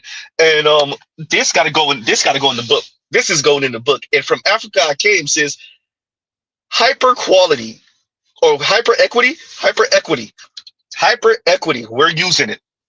We're using it. Oh, that is genius, and that's going in the book. Put it in the book. Hyper equity. What's hyper equity? And from Africa I came. You could correct me if I'm wrong. What I'm getting from that is equity that benefits you. It's really not about true equity. It's about rigging the game in ways that you think, as an individual, as a group of individuals, that you think and feel benefit you. But if that equity benefits all of us or benefits someone else, then you don't want it. Hyper equity. And from Africa I came. Correct me if I'm wrong on how you mean it. Right? Hyper equity. Let's read that definition of equity again. The quality of being fair and just, especially in a way that takes account of and seeks to address existing inequalities. When you couple that with egalitarian, relating to or believing in a principle that all people are equal and deserve equal rights and opportunities, what you get is hyper equity. Huh? And you know how we know that this is a bunch of crap and it ain't gonna work? Because of how the women are speaking as they feel that weight of equality. Now they talking about equity. And we even got other women calling them out on the BS. Huh? But how do the ladies sound when they're feeling the full weight of equality? Now they want to talk about equity. How do they sound? Us high-achieving women have become the men that we want in relationships. We did everything right. We did the school, finished the school, got the good job, got the good house, got the good car and life and dog and friends and everything. And I never thought that achieving these things for myself would literally make it impossible to date. I thought that if women were able to accomplish these things for themselves and push themselves and be driven, there's nothing stopping men from being in that same position. And lo and behold, here we are. What happened? Like, where, what, why? Women are looking for a partnership now, right? Like, we're not dating because we need to. But the problem is, men are not sharing in that vision. They still are subscribing to a hierarchical model. They still need to be needed in some capacity. So there's two outcomes. Either I prove that I'm high achieving and don't require support, which makes me unlikable. But then if I did actually need someone for a financial incentive or whatever else, this provider role, then I'm a gold digger. So what do? Moral of the story, it's difficult to be in a position where there's no more improvement needed on our side.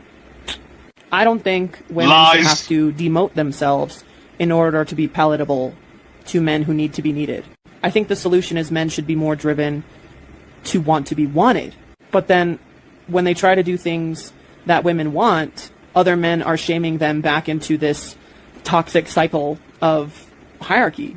So I guess this is my plea for men to stop falling victim to a system that doesn't serve you or anyone anymore.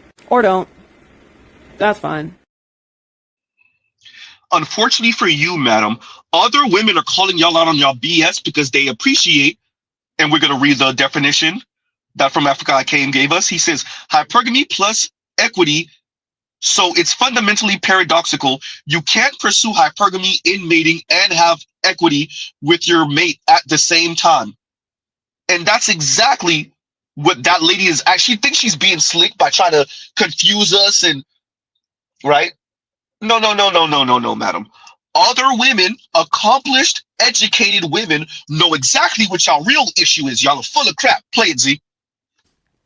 Men and masculinity. Yeah. So this is a new book, right? This is what I'm writing about in my book. And as the sister of two brothers and the mother of two sons, particularly as the mother of two sons, I think about this a lot. And this goes exactly to truth and lies, because hysterical, Tro. As feminist women, we want to be equal. But if you say to us, yeah, but you know what, male CEOs have full-time caregivers at home. Find me a male CEO who has a family who has a wife or a partner who is not the lead caregiver. I defy you to find me that person.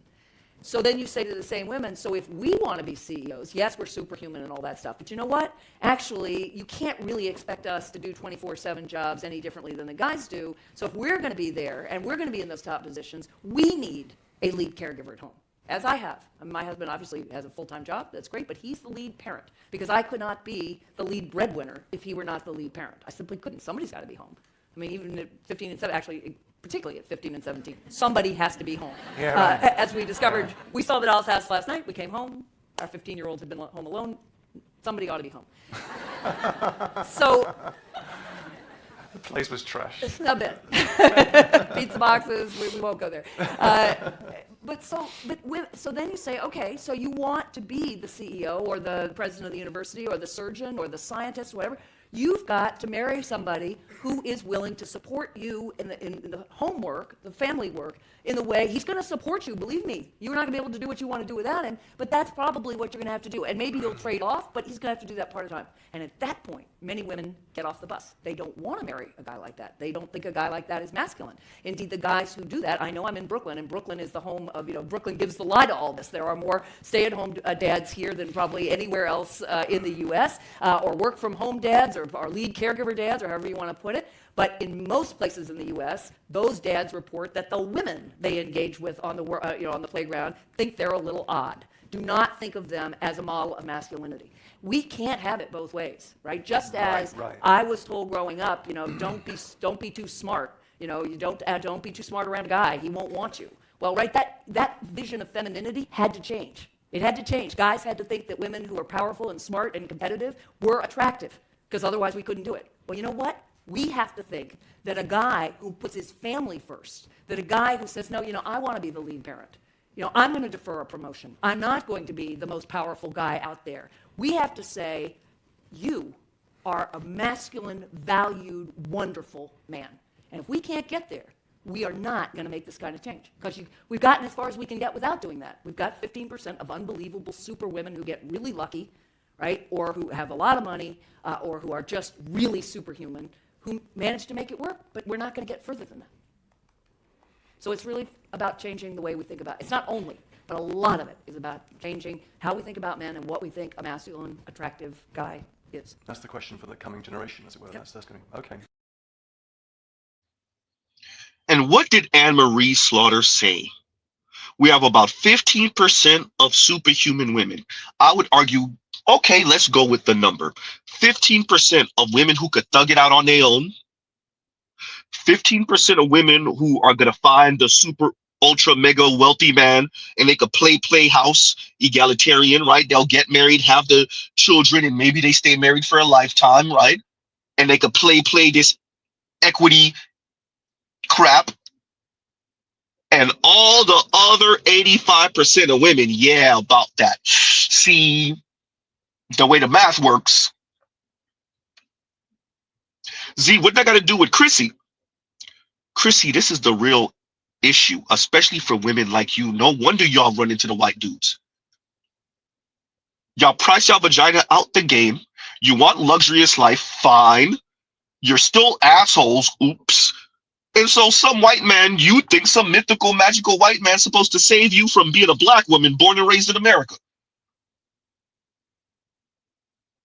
Huh? You are the man now, Chrissy. Goddamn. Let the lady tell you again. Us high-achieving women have become the men that we want in relationships. We did. Uh-oh. Huh? Yeah. About that egalitarianism and hypergamy, right? And equity, egalitarianism, and hypergamy. And this is supposed to exist all in the same space, all at the same time. Y'all gonna be miserable. That's all it is. Miserable and single.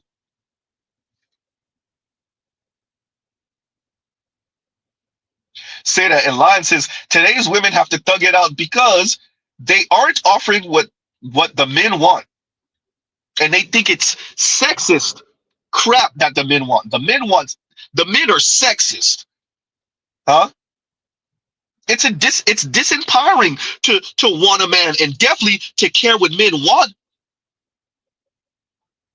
Oh God, especially if you subject yourself to what they want and you actually adhere to it. Oh, the male gaze. You care about the male gaze. You're not a real woman. And it's going to cost them. Okay, I have one more thought that I have to get up as the sun is rising. Okay. Sometimes we lie to ourselves. And I've been doing that for quite some time now. And I am 32 this year. And it's almost the end of the year, so I'll be 33. And I'm just not about to go into 33 lying. So I'm going to be one of the first hard up type of women to admit that I want a man.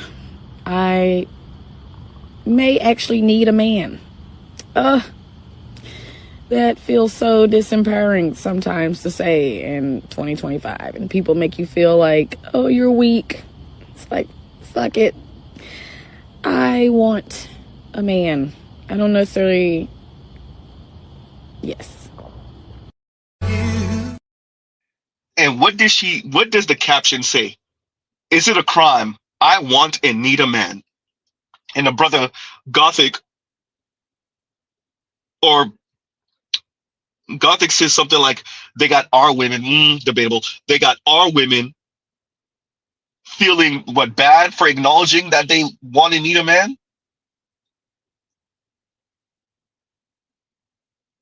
Chrissy, there's no escaping this. Y'all just want to, hey, build Wakanda, and then we'll get on your program after you build Wakanda. Mr. Z gonna be one of the few people to say this. Black women, you're gonna be building Wakanda too. If you're not gonna be building Wakanda, then there is no Wakanda. You out here in the elements. Shout out to Lion. You out here in the elements for the white dudes to do whatever they want to do to you, for the Latinos to do whatever they want to do to you, for the other women to do whatever they want to do to you. Shout out to Munching, co-munching. That's what you're going to be on. Huh? Yikes. You going to be out here worshiping the white guys. I'm speaking on the behalf of all white dudes that date black girls. Can y'all stop fucking calling us massa?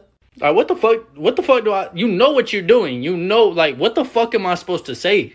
And y'all be thinking it's funny as shit. You be laughing your ass off, having the time of your life. Girl, fuck you. I want black women to have a lot more self-respect than they do now. Kind of just like worshiping white guys. Worshiping white guys. Worshiping white guys. Huh? That's what y'all gonna be on. What else are they gonna be on, Z? 23% of young black women now identify as bisexual. Yeah. Oh, you gonna get on Black Men's program, or you gonna be on that? Huh? We know.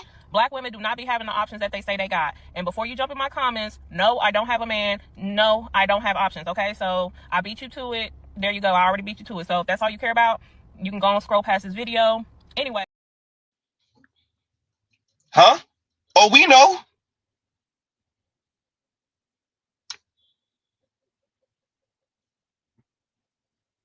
Dear ladies, we know.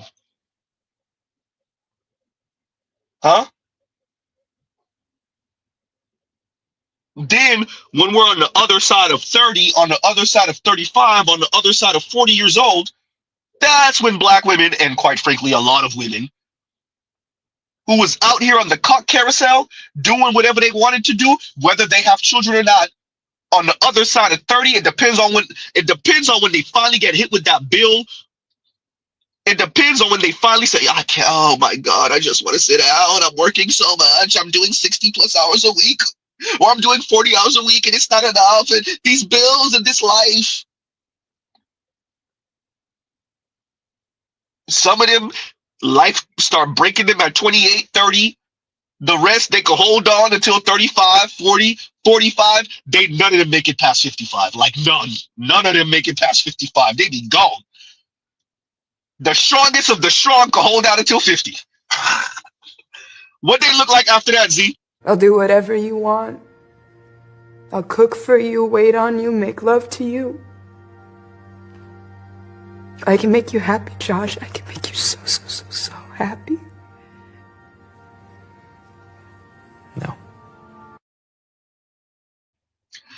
Chrissy, this is the end result for all of your subscribers, for most of them. That's going to be the end result. That hoping and wishing and praying and begging and pleading and deep throwing, ooh, goddamn, huh? And touching their toes. What you talking about, Z? For the non-black dudes? Huh? For the lifestyle, it's either opulence or nothing, right? See, when Z plays this, I'll do whatever you want. I'll cook for you, wait on you, make love to you. I can make you happy, Josh. I can make you so happy.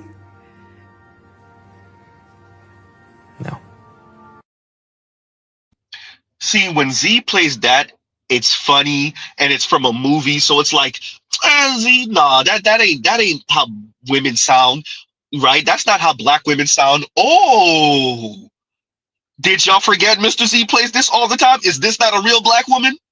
For your night. That's a very pro-woman, amazing, like strong, independent woman. But might I add another angle? I would feel like, why the hell ain't no one trying to scoop me up to save my life? Am I ugly? Are they better looking than me? Like, why are they getting saved and I'm over here working, taking on extra shifts now because she got Richard Gere that came and scooped her up and now she got an easy life and now I got extra corns on my toes and my back hurts because no one's saving me. So you have a very positive attitude. I would have been a little bitter like, why the fuck? Why not me? Why not? I don't want to be irresponsible. I'm sick of it. I'm tired of the goddamn cape. Somebody save me. I want to be Julia Roberts on Hollywood Boulevard in cheap shoes when some guy comes and saves me. I have worked hard since I was 14 and I had to pay. I'm sick of it, Erica. I do understand. It's a thankless I understand job what you're being saying. classy and independent. It's thankless. I've been dating since the 1900s and 80 something, and I'm still single. I'm tired, Erica. You found your man. Don't hate. Let me live this. Let me vent. You're off the strip. I am still on it. I'm in the trenches, and it sucks. I'm sick of being independent. I fucking hate paying for my fucking Range Rover, my other car, my mortgage insurance, my freaking cell phone, computer, Wi-Fi. I am sick of it. I need some guy with bad health to jump on in and interrupt and say, let me take you off your shift. You've been working hard enough. So that's cute what she's doing. I'm not doing that. We are different. I'm tired. I've proven myself. And it only impresses other women. She's like, oh, that's amazing. My friend's independent. These men don't care. Come and save me. Some chic, minus the dookie. Just please come and save me. I'm tired. I'm tired, Erica. I don't want to do it no more. Where's my Melania? I want the Melania Trump plan. I'm sick. I've proven myself. Since 1988. At 88. I'm tired. I was 15 out of paper route. Damn, that's a long time. 72 clients. 30-cent tip for some of you bastards in East Providence, Rhode Island on 2nd Street. I remember I gave you papers 7 days a week, and on Sunday you gave me a 30-cent tip. I'm tired. So I'm glad it worked out for you, but I'm not there. Being a strong, independent woman since 1988 is a lot, Claudia. Since Salt and Pepper came out. That's a lot. I'm tired. Damn. So, yes. Damn. Excuse me if I'm a little frustrated. So I envy the girls that got taken off the pole, so to say. Nobody said nothing about no damn pole. But metaphorically. Yeah, nobody said. What my point was, because here's the thing. The point was that this is a... Take off the cape, Erica. We lost the election. We're not doing this anymore. I'm not... Soft life. Hookers are winning. All about... Hoes are winning. Hookers are in the White House again. First lady, if you will. I'm over it. No one cares. Nobody cares about independence anymore. But I respect it, but they don't. I get it. Huh? Chrissy, that is what you are relegating your subscribers to. Goddamn, Z rhyming. Real Talk with Yanni, same difference. Paris Milan, same difference. Cynthia G, same difference. Kim Foster, same difference. All of you, because most black women don't got it like that. They don't. Huh?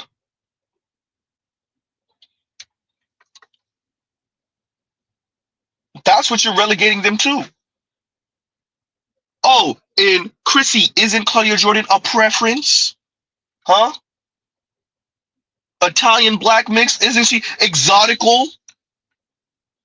Claudia Jordan got the lifestyle. She make her own big money too. Even more than you, Chrissy. Big money. What that mean? Claudia Jordan, wait a minute, Z. What were you saying about 50-something? Claudia Jordan's in her mid-50s, isn't she? Uh-oh, I told y'all. They not going the distance. Look, Mr. Z works blue collar, outside, in the sun. I promise you, when Mr. Z first got his gig, We had a Dominican brother, black Dominican brother, 72 years old, still working for the city, 40 hours a week. That I knew. Huh? 72 years old.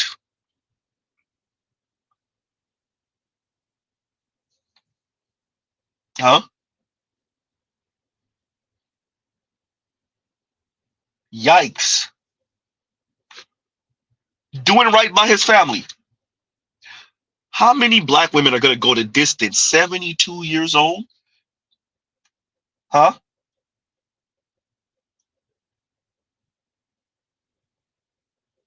Yikes. Mr. O says, how did Claudia Jordan and Drea Michelle blow that Italian black combo? Because they do what they want to do. Look, man, I remember when Corey Holcomb was on RMC, Corey told Claudia Jordan over a decade ago. This was like 2012, 2013, maybe somewhere around there, maybe 2011, 2012, 2013. Corey Holcomb, because Claudia Jordan was in studio, Corey said, hey, you need to chill out with all these pretty boys and all this thing that you doing, because I think Claudia Jordan talking about she had bought rims for dudes and everything. And Corey was stressing at her, man, you just need a good dude who's going to do right by you. Claudia Jordan talking about being attracted to this guy and blah, blah, blah, and how, but I'm not supposed, so we're not supposed to be attracted to the men? Over a decade later, here we are. As a matter of fact, just a couple of years ago when she was on Queens and Cocktails, or was she on her own? She was on one of these shows or podcasts or whatever, talking about, and these men, they think they all that, and the lifestyle, and they over here having dark toenails and this and that, and I'm like, wait a minute, you still on the aesthetics? Meanwhile, little did Z know, a couple years later, here we go. Drea Michelle, Claudia Jordan, Vivica A. Fox, all of these women are women that did what they wanted to do. A couple of them came up on a lifestyle and some money. That's cool.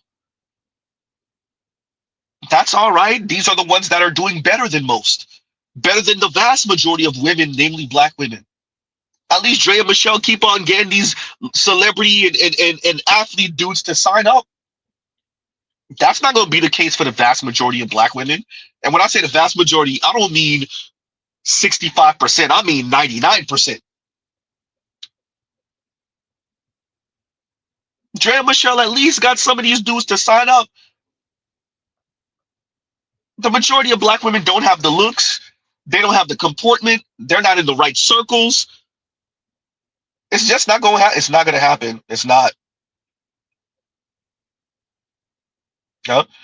And Vince's antisocial personality disorder for all those weirdo women with the lifestyle talk. Huh? For real talk with Yanni and the decenter men talk. Right?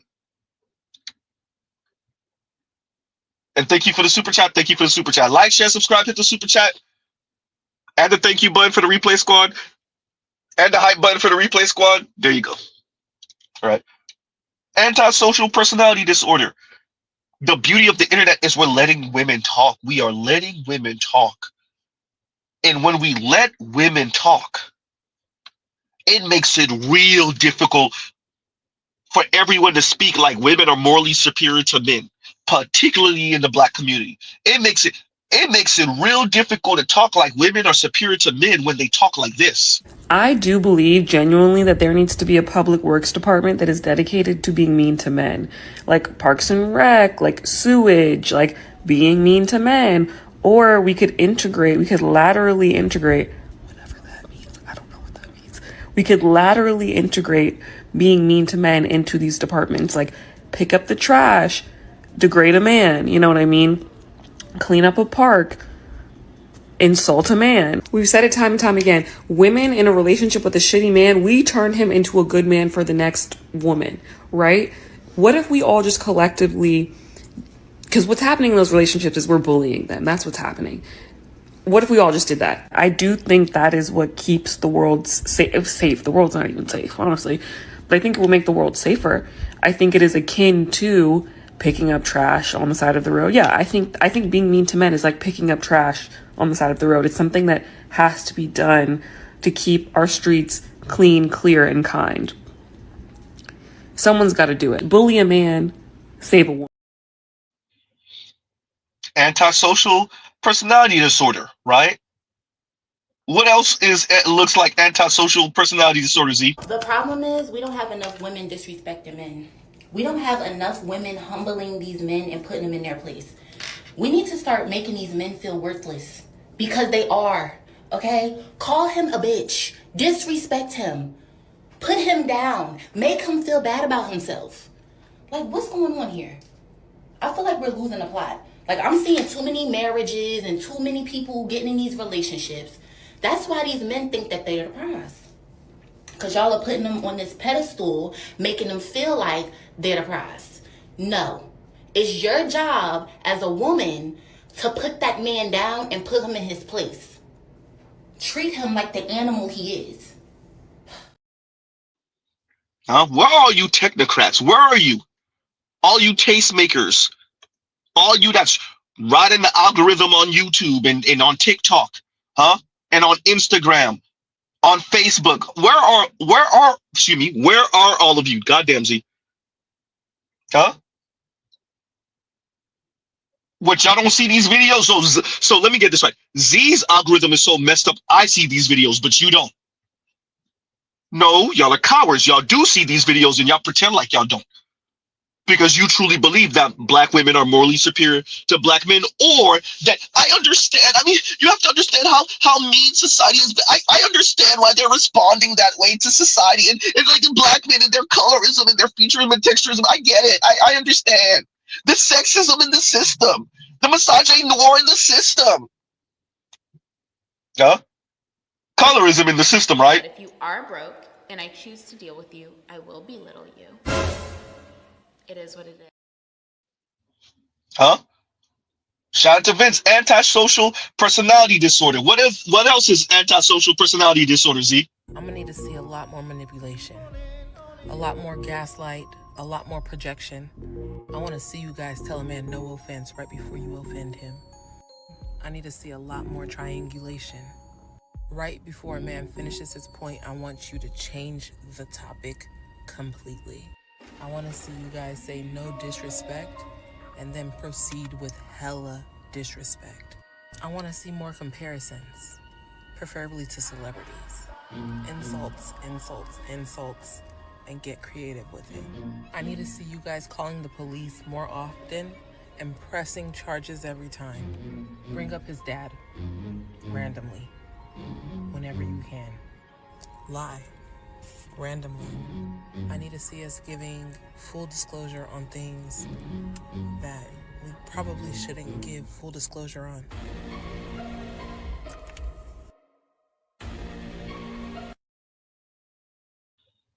Uh-oh. She says, say no disrespect and be disrespectful. Press charges on him. Oh. Once again, antisocial personality disorder. Z, please, for the love of God, Z. You can't do it. I can't do it. As a man, if you don't have house core job, don't look for a woman with house core job. And for the man that complain about women that do that, look for a man that has all three and they don't have all three. We can do that. We are women. You want us. You need us. Y'all want one thing from us. And mad because we boss y'all around because you're a fucking servant.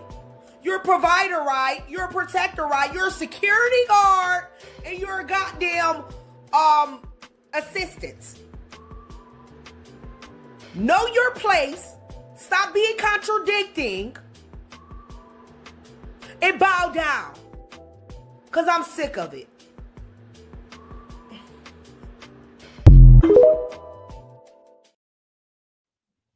And Dell says that's why they're out here in the wilderness with no groups of men trying to save them. They out here in the wilderness. They out here in the elements. They out here in the cold the wilderness, the elements, name them. The white women are out here freezing. The black women are out here freezing. Huh? And the elements freezing. Huh? And Dell says, hey, let me tell you what my attitude is. Hey, yo, hey, niggas get shot every day, B. You be aight, nigga. You tough, right? Yikes. Out here looking sick. Let me read this one now. And Brother Darkness says, and thank you for the super chat, simp force is strong and Keisha know it.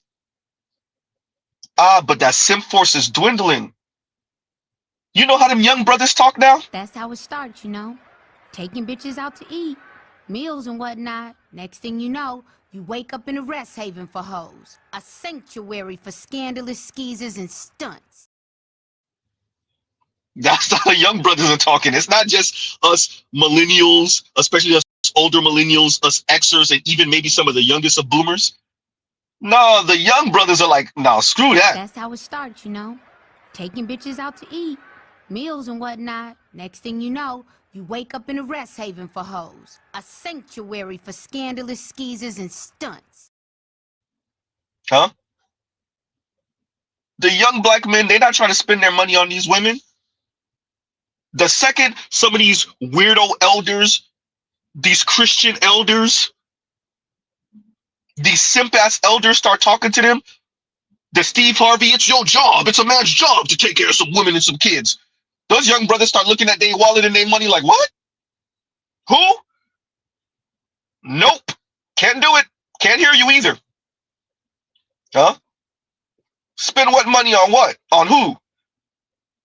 Better tell your daughter to pop a pill. Huh? Better tell her to go diddle herself. Huh?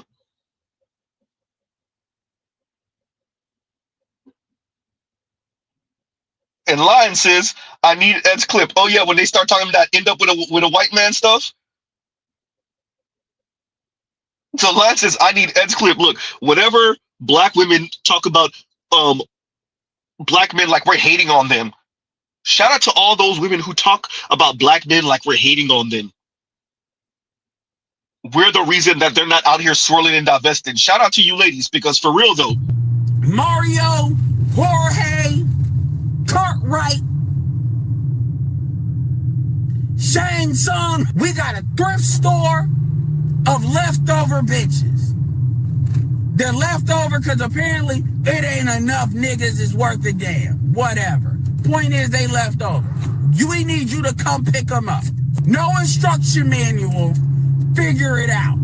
Sprinkle some white ice on it. Maybe, I've heard the white ice is colder. Sprinkle some white ice on it. It goes with everything.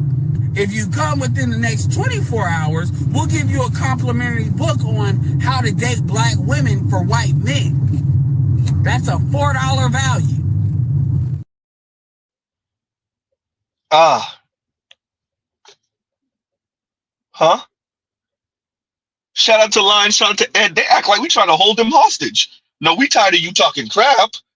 And the white men have already let us know y'all talking crap. They putting it in their comedy shows that y'all talking crap about us behind our backs. We already know, ladies. She had a weird conversation with me, like 2 months into us dating. It made me think that she had some like different motives to dating me. Made me uncomfortable. She was like, Jeff, I'm happy to finally be with a white man. Black dudes, you can't trust them. They're just gonna cheat on you. They ain't.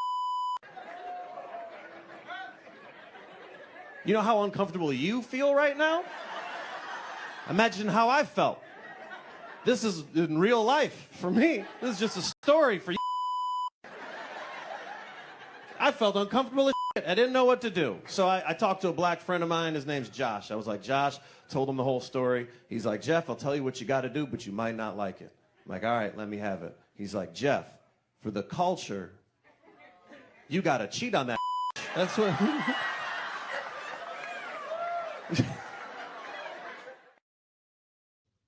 Huh? We know what time, Chrissy, we know what type of time y'all on. Yawn. And Spurs dropping says, Pharrell exposed this hypocrisy 30 years ago. Women see a nurturing dude and go, ew. Huh? Oh, Pharrell. I mean, you said Pharrell. I said Pharrell, like the rapper producer Pharrell, right? You mean Will Ferrell? Which Pharrell are we talking about?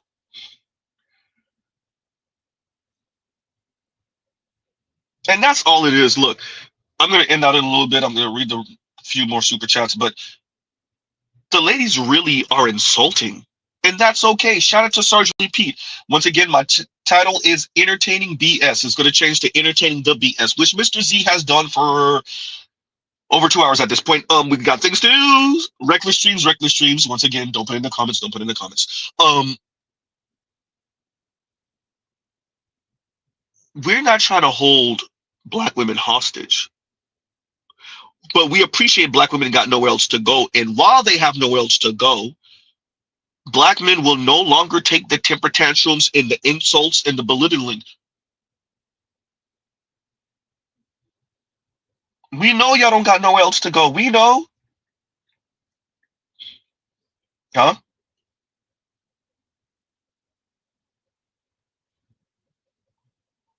The mean, the rude, the loud, the snarky, the sassy, the one-liners, the antagonistic, the aggressive,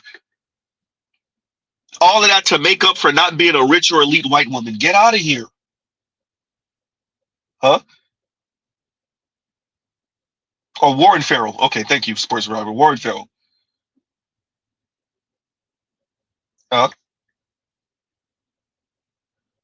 It's annoying. That's all they are, really. It's annoying. And once again, thank you for the super chats. Sports dropping, thank you for the super chat.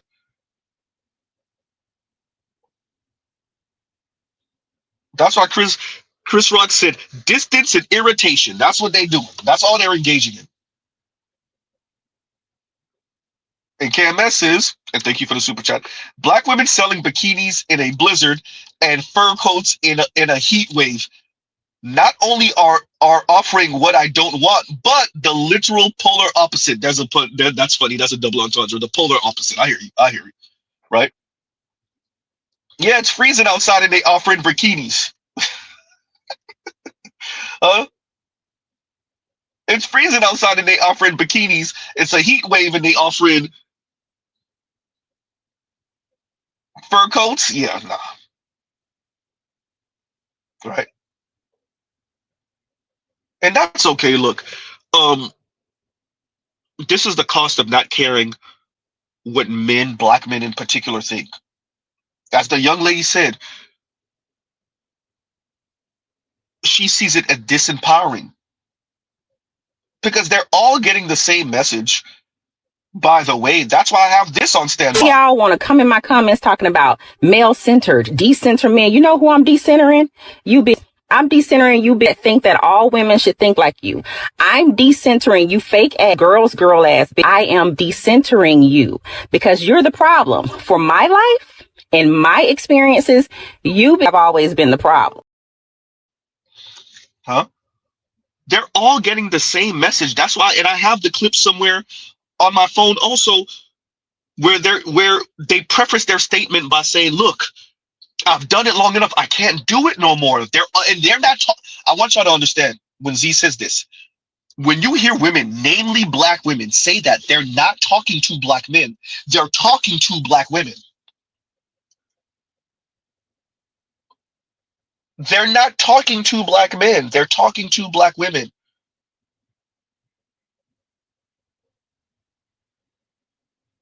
When they preface their statement by saying, look, and don't tell me to love myself and love on myself.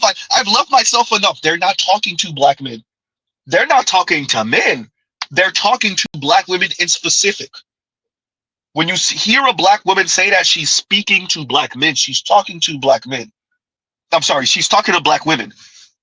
When a black woman says, I don't tell me to love myself and worry about myself and decenter men, she's not talking to black men. She's talking to black women. That's why they see it as disempowering. Because it's not black men that told them to center themselves and decenter men. That's not black men telling black women that. That's other black women saying that to black women. To the point where they can't take it no more and they crack. The loneliness is kicking them in the ass. The horniness is kicking them in the ass. The paying for everything is kicking them in the ass. They're not having someone to confide in is kicking them in the ass. Not having someone, an intimate person, romantic interest to lean on is kicking them in the ass. And even when they can't take it no more, and they're admitting that, they still see it as disempowering. How effed up in the head are you where you think and feel that admitting that you can't do this by yourself and you gonna have to get on a black man's program, you think that's disempowering? When all the numbers say actually what's disempowering is your single lonely ass. Black and Latina women who never marry are the least wealthy in the US. And when you dig through this article, it says childless Black and Latina women who never marry are the least wealthy in the US, particularly childless and single black women. And yet these women are saying that admitting that they need and want a man is disempowering. And once again, read the caption. Is it a crime to admit I want and need a man? Okay, I have one more thought that I have to get up as the sun is rising. Okay. Sometimes we lie to ourselves.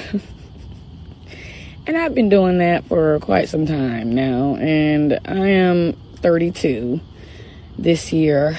And it's almost the end of the year, so I'll be 33. And I'm just not about to go into 33 lying. So I'm going to be one of the first hard up type of women to admit that I want a man. I may actually need a man. That feels so disempowering sometimes to say in 2025. And people make you feel like, oh, you're weak. It's like, fuck it. I want a man. I don't necessarily... Yes. How embarrassing. Shout out to white racist feminists and shout out to other black women. Y'all created this. Shout out to you male and female white feminists. We're not saying that black women didn't have their own negative proclivities concerning black men on the plantation during Reconstruction, maybe early Jim Crow. We know it wasn't all hunky-dory. We get it. With that, oh, the white feminists, obviously the white men. And other black women, yeah, perfect. Y'all created this monster. And black women, you go, hey, as the Roger Report says, you got to be held accountable for what you choose to believe in. Y'all chose to believe in this, and well, we're here now. Now y'all out here looking sick. Black women do not be having the options that they say they got. And before you jump in my comments, no, I don't have a man. No, I don't have options. Okay, so I beat you to it. There you go. I already beat you to it. So if that's all you care about, you can go and scroll past this video. Don't you do it! Don't you! I got nowhere else to go! I got nowhere else to go! Don't shoot the messenger. Feminism told y'all be strong, independent, and alone. And y'all followed it to the grave. Y'all pushed all the good men away, called submission slavery, and think being difficult is cute. Now y'all 35 and tired, looking around like, oh, where the good men at? Sis, they moved on. Real men want peace, not problems in a lace front and a loud voice. Feminism sold y'all freedom, but they didn't mention the price. Loneliness. And there you go.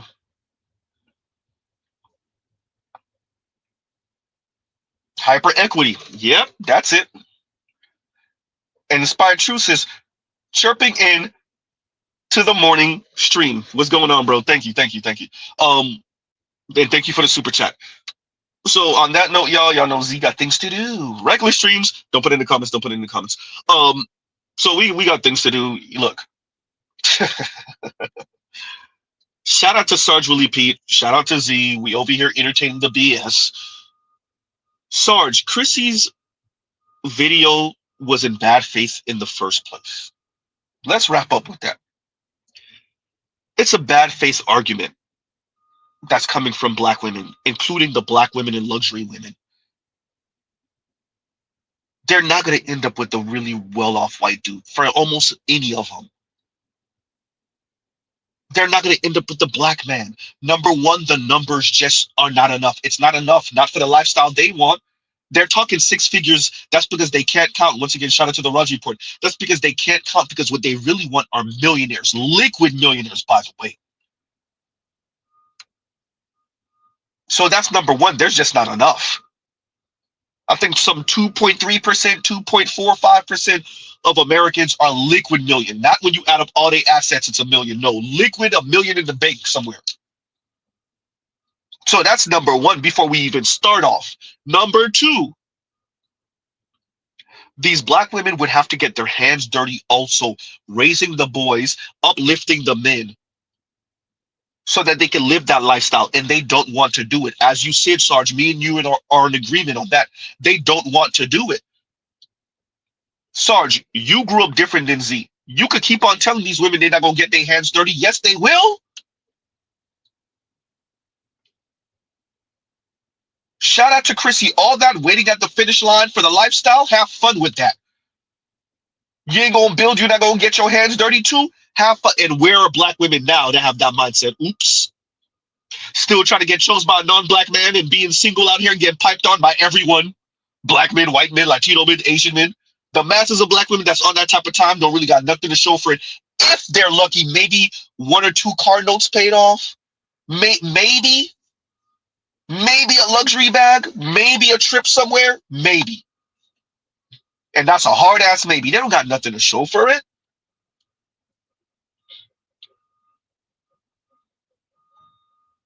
Good point. And Neo says, nah, Z, it's worse than that. Even when you make that and have the looks and height, that hive mind will move the goalposts. Yes. And once again, Spine Truth, thank you for the super chat. Yes. Because they always want to be in the position of power. They always want to be in the position where you're living off of their largesse. You're living off of their kindness, their philanthropy. So you couldn't get it out. Their philanthropy. There we go.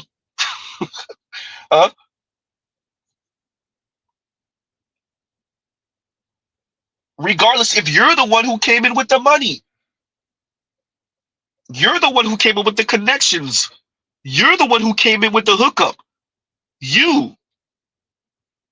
Maybe she came in with some looks, maybe some charisma, maybe. God forbid she start earning more than you. Z, you sound like you describing something. Shout out to you, Cardi B. Ooh. Well, he cheated and... Ooh, goddamn, Z, you said that out loud?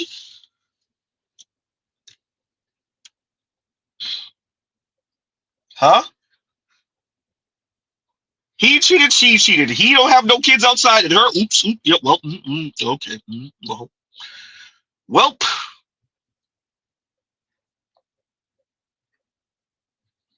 Huh? So on that note, y'all, we ain't gonna keep y'all too much longer. We'll pause right here. Shout out to the replay gang. Don't forget to press the hype button. They're not gonna forget, Z. You done said it a million times. Don't forget to press the hype button. I wanted to respond to Sarge Willie Peach responding to Chrissy responding to Shay Sade. Goddamn, Z, I know. Huh? Joe says they better get used to Ian Box say that. I already took it down, but y'all already heard the LGBTQ, particularly the butch masculine ones, are saying they can't do it. It's something about how femininity has been constructed in America. Because it's not just a black woman thing. I even had the butch, I played it a few weeks ago, the butch LGBTQ white woman telling y'all, like, y'all can't come over here. She's saying about the LGBTQ world, the same-sex loving women. Y'all can't come over here looking for a provider protector. How y'all gonna map on heterosexual expectations on us? When you said no to that, I mean you said no to it all the way. She's telling you that the women are being hypocritical. You have black women LGBTQ that saying, "Hey man, this is way too much. It's costing us too much." I have the videos. Maybe I'll play it next stream. We'll spin the block on the LGBTQ crap. The women are telling you, "Yo, y'all doing too much." The way femininity has been constructed in America, they're really trying to couple up equity and hypergamy. Hyper equity. It's not gonna happen. It's not gonna happen. And the women are pissed. They're angry. We know y'all angry ladies. That's not fair! That is not fair! We know. And they throwing temper tantrums. Get the fuck out, lady. Fuck out. As Joe said, y'all better get used to eating box. The problem is women don't move the way men do. The women ain't trying to spend that crazy money that the men spend. I saw a clip. I'm trying to remember where it is so I could download it. But I saw the clip where a woman say, and these men, they think it's funny that the all women club closed. Yeah, because women ain't gonna spend the money that men spend. It was a white woman. She don't know. Looked like a middle-aged or older white woman.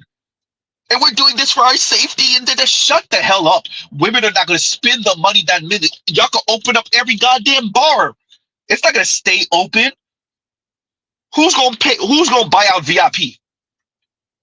Huh? Who's gonna say, "Hey, that table, send the whole round for me"? Just so they can impress one woman, they send the whole goddamn table around. Whatever they drinking, pour them up a second one. Just so they can impress one woman at the table. Women are gonna do it? No. Huh? Cut it out. Y'all not gonna be able to keep a bar open. You're not gonna be able to keep a club open. An all-woman club? Have fun on that. Maybe y'all can have an all-woman night at the club, but an all-woman club, that ain't happening. Huh? Too bad I just took down the men are not going out as much as women clip. It's not happening. So good luck on that. Say that. And Mark Bryan says, whole system set up on bluffing the men. The women live and die, rise and fall off of the largesse of the men. And that's not just a black thing. I mean across the board. Even if the women have it, they're so much more reluctant to spend it.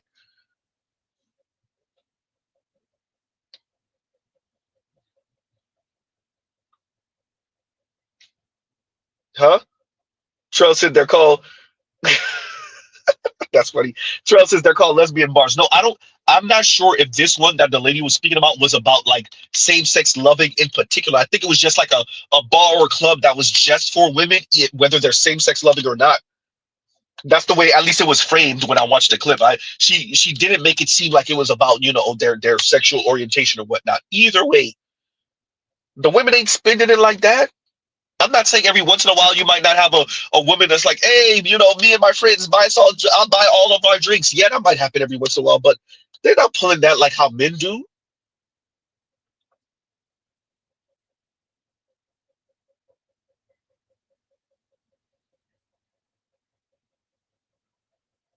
Right? Oh, and Charles says, I know she was talking about hetero clubs for all women. Okay, you saw the same thing I saw, Charles. Yeah, man, get out of here, lady. Get out of here. As Jason Black said a couple years ago, Valentine's Day is dead. Yeah, it's dead because we ain't spending. It's that simple. To Chrissy, to all of them, to Real Talk with Yanni, look, if the men ain't spending, y'all don't got nothing.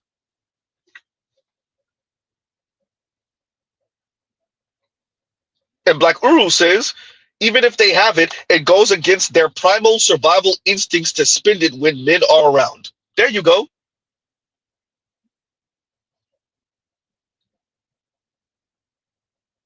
And so, once again, get on a man's program. Get on a man's program. Huh? It's that simple.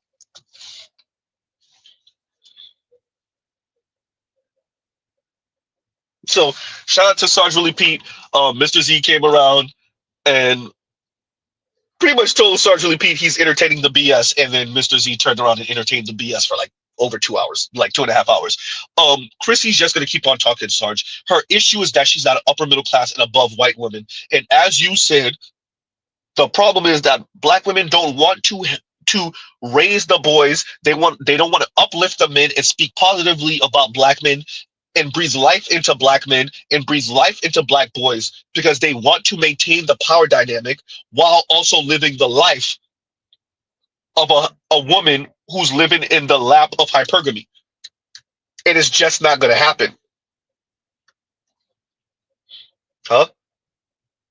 You're not going to have gynocracy and hypergamy simultaneously. It's just not going to happen. You're not going to have matriarchy and hypergamy simultaneously. It's just not going to happen.